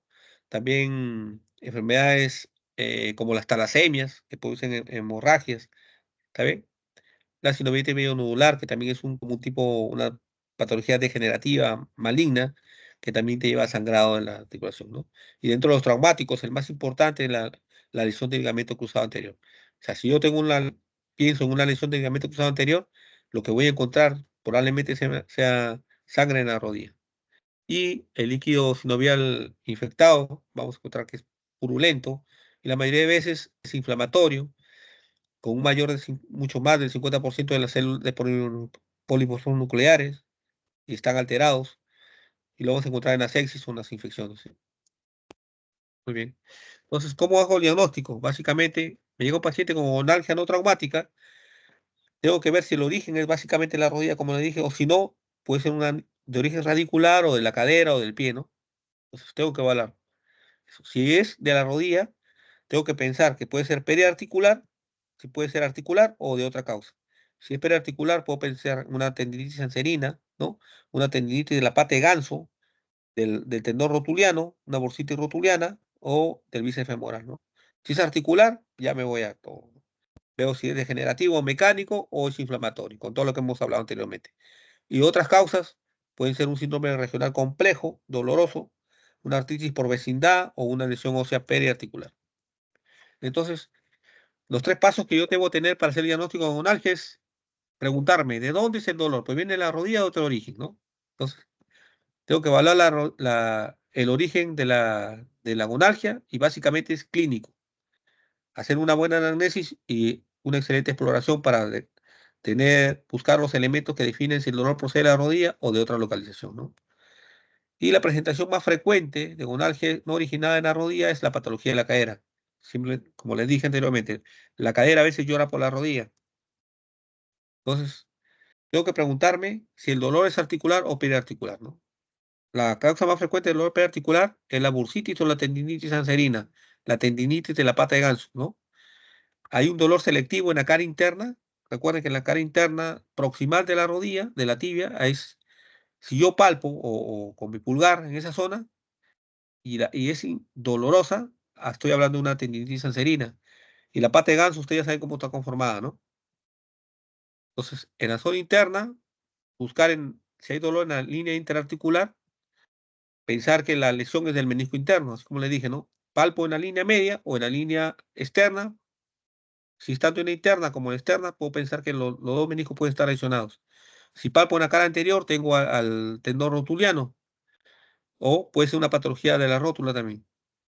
Entonces, otras patologías de la bursitis prepatelar, o si es en la cara posterior, un quiste de Becker, ¿no? O también una tendinitis del bíceps femoral. Si el dolor es articular, tengo que preguntarme si es mecánico o inflamatorio, ¿sí? Entonces, la exploración básicamente nos va a orientar si hacia la gonartrosis, si hay crepitación articular, y si a la patología intraarticular mecánica a través de la maniobra meniscal, lo que hemos dicho, ¿no? La maniobra que hemos mencionado anteriormente, la de Leishman, ¿sí? La de Apley, todas las maniobras existidas por hacer. Entonces, los elementos claves para diferenciar los problemas mecánicos de los inflamatorios son la presencia o no de derrame articular y hacer el estudio del líquido sinovial, ¿sí? Entonces, yo no puedo estar seguro si tengo una rodilla donde hay presencia de líquido derrame articular, pensar y solamente decir ya analgésicos y vaya a su casa. Tengo que hacer análisis de líquido sinovial para descartar realmente si es un proceso mecánico o es un proceso inflamatorio. Entonces, siempre hacer el estudio de líquido sinovial. El dolor mecánico, si yo tengo un dolor articular sin derrame o con derrame articular mecánico, la causa más frecuente es la patología meniscal o que haya un cuerpo libre en la articulación, que se haya metido un cuerpo, que haya una abulsión o una lesión de la espina tibial o intraarticular y esté metida dentro de la articulación y me genere dolor. ¿Sí? Observar los signos radiológicos de una artrosis, como la calcificación, los geodas, los osteofitos. ¿Está bien? La presentación clínica es dolor agudo con derrame articular mecánico y radiografía normal con discretos signos de artrosis. ¿Sí? Entonces, plantearon realizar una resonancia magnética siempre para detectar que no haya lesión del cartílago condral y para valorar la patología intraarticular que a veces en la radiografía no me ayuda a diagnosticar correctamente. Si es inflamatorio, eh, hay que estudiar el líquido y ver si es por cristales positivos, si hay microbios, si hay gérmenes, si es infeccioso, o si hay cristales y el cultivo es negativo. ¿Sí? Entonces, siempre la análisis y la exploración, el curso del proceso, cómo ha ido evolucionando el paciente y el dolor, me va a orientar hacia el diagnóstico diferencial de las osteopatías inflamatorias. Entonces, este es un cuadro donde más o menos me orienta, ¿no? Cómo es el líquido y cómo, en qué frecuencia y la edad para, según una patología, hacer el diagnóstico diferencial, ¿no? Por ejemplo, la artrosis femorotibial es más frecuente en pacientes mayores de 50 años. El dolor es interno y externo y es de tipo mecánico, ¿sí? En la radiografía acá vamos a encontrar pinzamientos, fotofitos. El laboratorio es normal y el líquido sinovial es mecánico, ¿no? Ya hemos dicho la característica del líquido sinovial mecánico. Por ejemplo, la artritis séptica, vamos a encontrar que se puede hacer a cualquier edad. El sitio del dolor y difuso no es localizado. El tipo de dolor es inflamatorio. Va asociado a fiebre y puede haber una puerta de entrada, una lesión, una herida, o puede haber una infección que sea, por ejemplo, a nivel de orofaringe o si no, una infección urinaria. En la radiografía vamos a encontrar que cuando ya es tardía, podemos encontrar erosiones, lesiones óseas, y siempre vamos a encontrar en el laboratorio el BCG-PCR aumentado y el líquido sinovial escéptico, ¿no? Purulento. En la artritis reumatoidea, vamos a encontrar que el dolor es difuso, el tipo de dolor es inflamatorio, siempre, también puede haber erosión a nivel de radiografía, los BCG-PCR están aumentados, y a diferencia de la séptica, es inflamatorio, ¿no? Muy bien. En el caso de los meniscos, el líquido, el contexto clínico es un traumatismo, las radiografías, tanto las radiografías como los laboratorios son normales y el líquido sinovial es mecánico, ¿no? Entonces, aquí más ayuda, más que la radiografía, ayuda la resonancia. Entonces, el tratamiento básicamente es analgésicos, ¿sí? Terapia, fortalecimiento de la musculatura, ejercicio para corregir los patrones de movimiento que pueden estar afectando las rodillas. Si es necesario, si hay el dolor proviene de los pies, hay que ver si tiene pies planos o una alteración en los pies, utilizar plantillas o no, ortesis o no. Hay que evaluar si hay dolor en la cadera, ¿no? Entonces, a nivel local podemos usar rodilleras, ya sea que protejan o no la rodilla. Y los medicamentos pueden ser las infiltraciones con corticoides, con ácidos hialurónicos, con plasma rico en plaquetas. Y la cirugía artroscópica cuando en la radiografía o en la resonancia magnética observamos cuerpos sueltos, ¿no? Y que están afectando el, el sistema flexo-extensor de la rodilla, hay bloqueos, ¿no? O cuando ya hablamos de una artrosis degenerativa, ya grado 4, optamos ya por reemplazo articular de la rodilla, ¿no? O también osteotomías en casos más leves. Entonces, la otra clase sí le voy a preguntar a ustedes.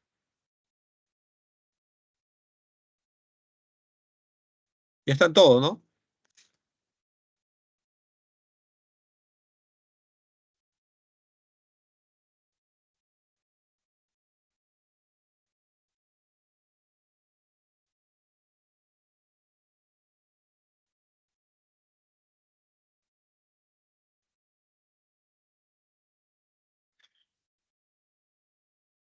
Sono Lora. Sono. Presente, doctor. Buenas noches. Hola. Cuando hablamos de epicondilitis, ¿a qué nos estamos refiriendo, Carlos? ¿Qué te imaginas? ¿Una afección a nivel de dónde? ¿Qué estará afectando? Músculos, tendones, huesos. ¿Qué crees que está afectando?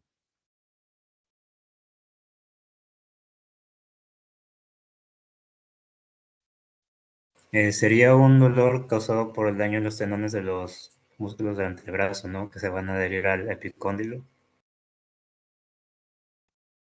¿Y qué músculos o qué tendones se insertan en el epicóndilo? ¿Que te acuerdas?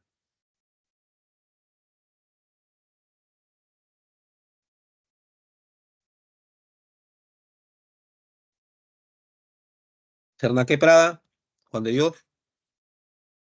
Presente, doctor. Buenas noches. ¿Qué músculos se insertan en el epicóndilo? Los músculos extensores, ¿Como cuáles? ¿Que te acuerdes?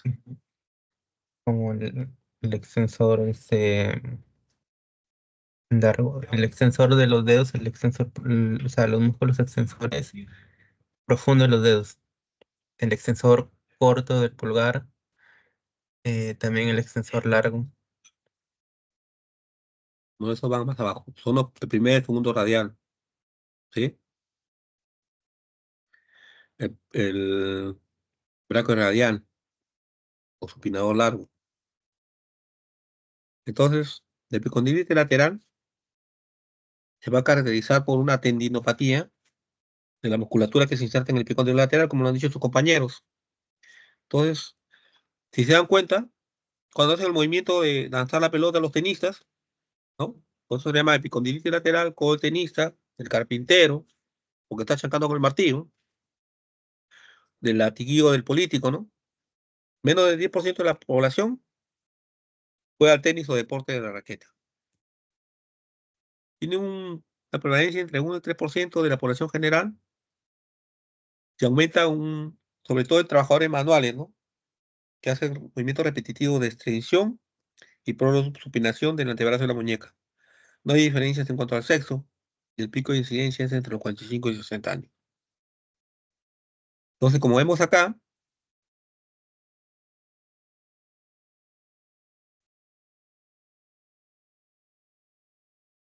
extensor corto, ¿sí? Extensor largo, corto, braquiorradial, extensor cubital, ¿sí? Y extensor de los dedos, ¿no? Común de los dedos. Si aquí se dan cuenta, está en negrito. El que más afecta es el extensor corto, ¿sí? El extensor o el radial corto, el radial brevis, ¿ya? Ese es el tendón que más afecta, ¿ya? Entonces recuerden que es el extensor carpis radial y brevis, ¿no? El segundo radial. Si les preguntan, el segundo radial o el extensor carpis brevis radialis es el que más afecta, ¿está bien? Price propuso que las rupturas microscópicas y macroscópicas del origen común de los sensores estaban relacionadas con la patogénesis de esta patología. Pero posteriormente Kraushaar y Nils publicaron los resultados histológicos, los que afirmaron que existía una hiperplasia angiofibroblastica. No era una ruptura, sino una hiperplasia. ¿Ya? Entonces, se caracteriza por la formación de colágeno, elementos fibroblásticos y vasculares inmaduros. Entonces, como he dicho, la que más se afecta es la extensión, el extensor carpis radial y brevis, o el segundo radial. Entonces, como vemos, no es una inflamación, sino es una malformación inmadura, entonces una tendinosis más que una tendinitis. Entonces deberíamos llamarla tendinosis en lugar de tendinitis, ¿no? Entonces, básicamente el examen es clínico, una buena anamnesis y preguntar los antecedentes personales. ¿Por qué? Porque son cirugías que tienen que ver con actividades que realizan estas personas. O si tuvieron cirugías previas, si hubo cuello ovario, si hubo luxaciones anteriores, ¿no? Entonces, en el examen clínico, el dolor es básicamente el dolor que se presenta en la palpación sobre la parte anterior y proximal del epicóndilo lateral. O sea, al palpar el cóndilo lateral vamos a generar este dolor, o si no, palpamos el cóndilo lateral y hacemos que hiperextienda la muñeca. Recuerden que los extensores van hasta la muñeca. Al hiperextenderlos, vamos a generar tensión de estos tendones y vamos a generar el dolor.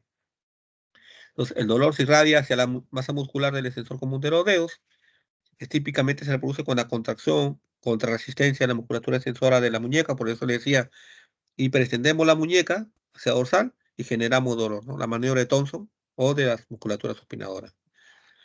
Suele aparecer de forma gradual e insidiosa, no se ve afectado la movilidad, o sea, no es que no pueda mover, o sea, no hay limitación funcional, lo que solamente hay dolor y hay una pérdida leve de la fuerza debido al dolor. En casos avanzados vamos a ver calcificaciones. Entonces, cuando yo haga el examen físico, lo que voy a tocar es una prominencia, ¿sí? Sobre el epicóndilo lateral. Esta es la maniobra que les estaba diciendo de Mousey. Se debe con atrapamiento del extensor corto brachioradialis. Entonces, miren cómo lo que hace es el paciente, el examinador palpa el epicóndilo lateral y lo que hace es flexionar y primero evitar la extensión del tercer dedo, o sea, una extensión del tercer dedo con resistencia y va a generar dolor. ¿Okay? La maniobra de Thompson, como le decía, es la aparición del dolor a la extensión contra resistencia de la muñeca, ¿no? O sea, lo que hacemos es, cogemos la muñeca, la parte dorsal, le hacemos que hiperextienda y le ponemos resistencia, ¿ya? Entonces, al generar dolor en la parte del epicóndilo lateral es una maniobra positiva. Esta es la T decía de Gardner. Igual lo que hacemos, que aparece el dolor epicóndilo lateral cuando trata de levantar con el brazo en pronación la silla, ¿no? Y genera dolor en el epicóndilo lateral. El otro es el 3 de Bowden, que consiste en hacer una presión sobre, este es un esfingomanómetro que hace presión, ¿no? Hacemos que haga presión sobre el esfingomanómetro más o menos de hasta 30 milímetros de mercurio, y si aparece dolor en el epicóndilo lateral, decimos que podemos tratar de una epicondilitis lateral. Desde 1000, que consiste cuando hay un dolor en el epicóndilo lateral, a la extensión pasiva del codo con el antebrazo en pronación y la muñeca flexionada, ¿sí? La prueba de Cosen, lo que hacemos es fijamos con nuestra mano el codo y colocamos la otra mano encima de la muñeca en puño y que haga extensión dorsal de la muñeca, ¿no? Y vamos a ver que esta maniobra positiva cuando genera dolor en el epicóndilo lateral. Entonces, ¿qué imágenes pedimos? ¿Qué ayudas diagnósticas? ¿Creen que nos va a ayudar las radiografías? No, solamente cuando haya en la etapa final, cuando estén calcificadas, ¿no? Cuando haya tendinopatías calcificadas. Si no hay calcificaciones, no nos va a ayudar. ¿Sí? La ecografía, sí.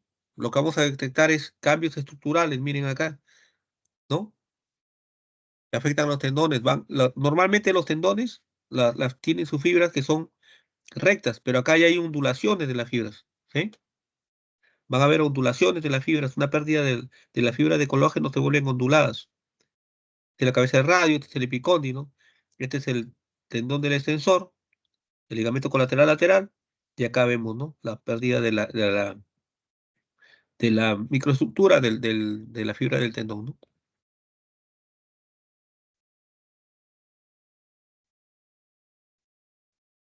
La ecografía Doppler va a permitir valorar la presencia de neovascularización, en este caso, ¿no? Como hay un proceso inflamatorio, va a generar que se aparezcan nuevos vasos, ¿ya? Entonces, eso me ayuda a la ecografía Doppler. La ecografía presenta una sensibilidad del 72 al 88%, pero baja especificidad. La resonancia magnética me va a permitir evaluar también una tendinopatía, pero con un aumento de la señal del tendón dentro o alrededor de la inserción, ¿no? Acá vemos la inserción en el epicóndilo lateral y vemos esta imagen, que hay un aumento de la señal, ¿no? También vamos a ver discreto líquido a nivel de la cápsula lateral y el tendón extensor.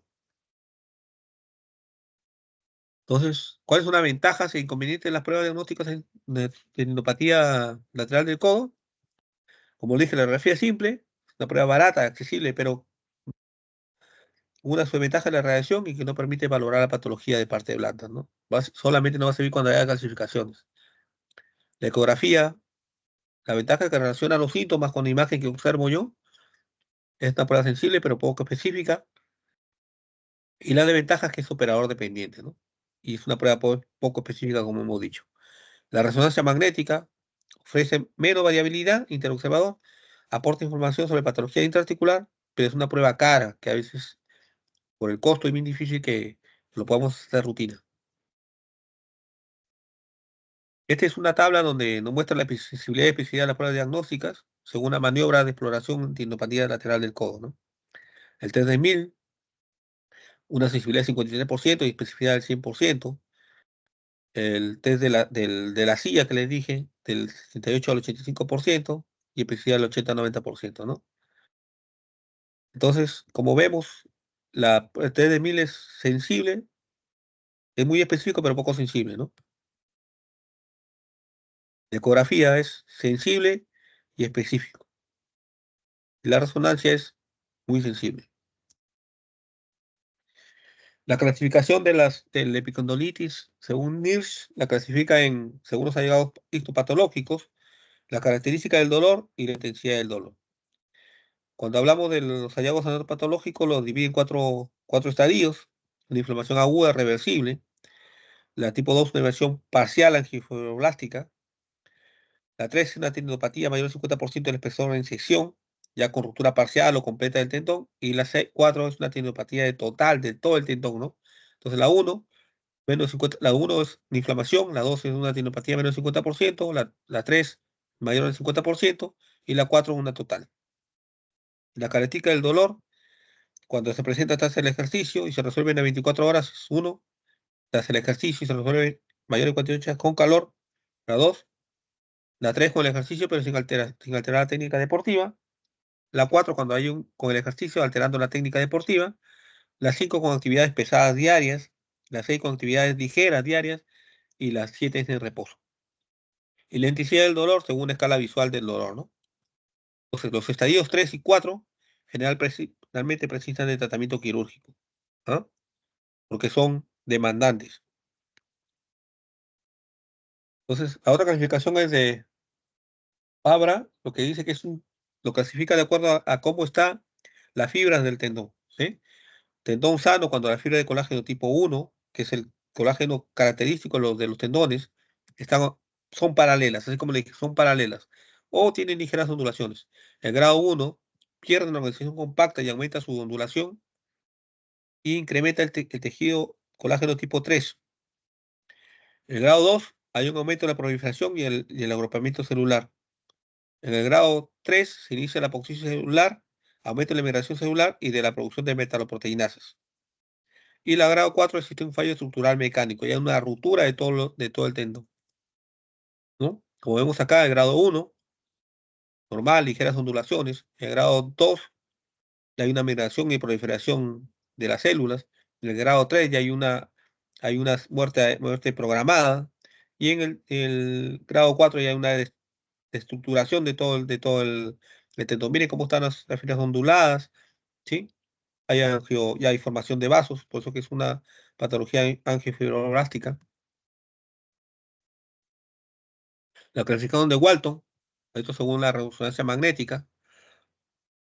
Entonces, la vamos a ver según el grado de tendinosis y según la longitud de separación de la ruptura respecto al epicóndilo, ¿no? El grado 1 es normal leve, con baja intensidad de la señal homogénea o pequeños focos de aumento de la señal en el estudio de supresión en grasa T2. El grado 2, moderada, con aumento de la señal moderada en T2. Y grado 3 es severa, ¿no? Con aumento de señal generalizado en el tendón en T2. Y según la separación, grado 1, cuando está separado de 0 a 2 milímetros del epicóndilo, de 2 a 5 milímetros, hablamos de grado 2, cuando está separado más de 6 milímetros del grado 3. Miren cómo vemos acá.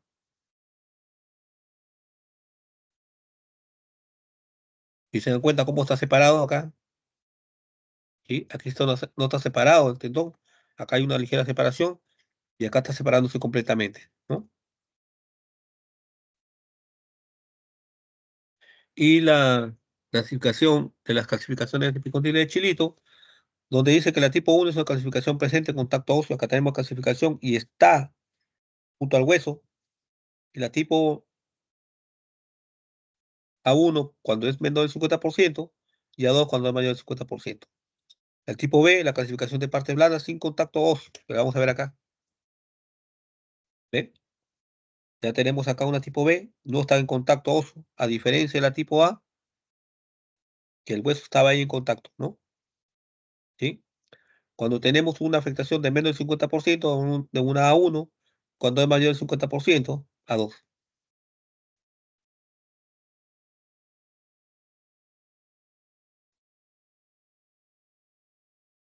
Según los hallazgos artroscópicos, también vamos a encontrar acá nosotros que la tipo 1 es la cápsula lisa, irregular, mira esta cápsula, está lisa, irregular, ¿sí?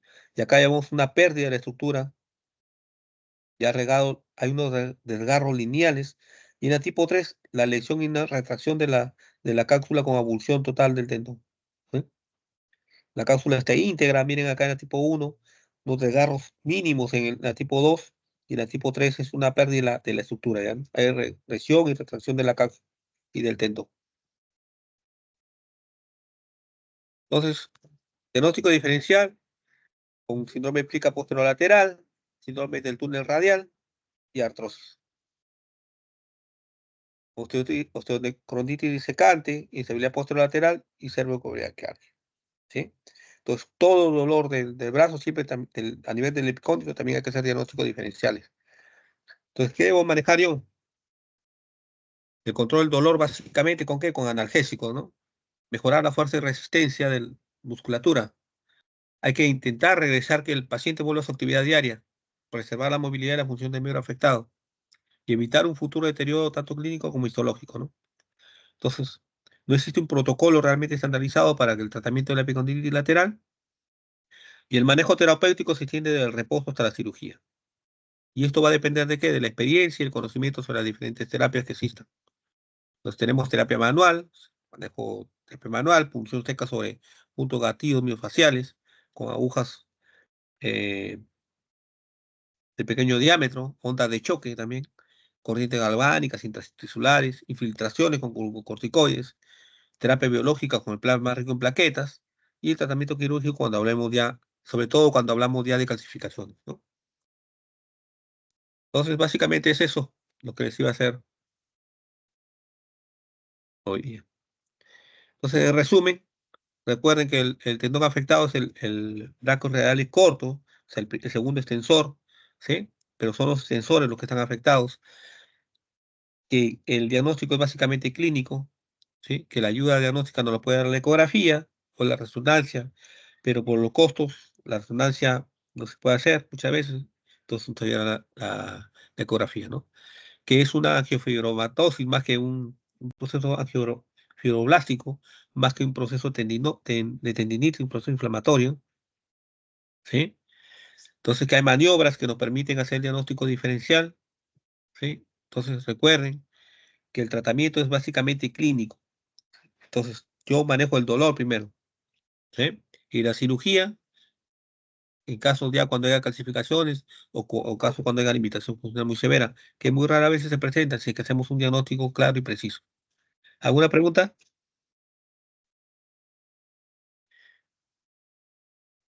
Disculpe que son muchas clases, por eso que no es como tratar de abarcar todo en un día, no se puede, ¿no? O sea, 4 clases en uno nos...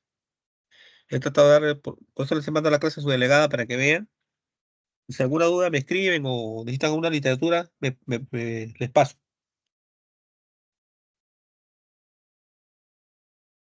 Sí, Sí, doctor, por muchas favor. gracias. ¿Está bien? Bueno, Gracias. cuídense. Hasta luego. Hasta luego. Gracias, doctor. Hasta luego. Luego, doctor, gracias. Hasta luego, doctor. Gracias, doctor. Gracias, doctor. Hasta luego.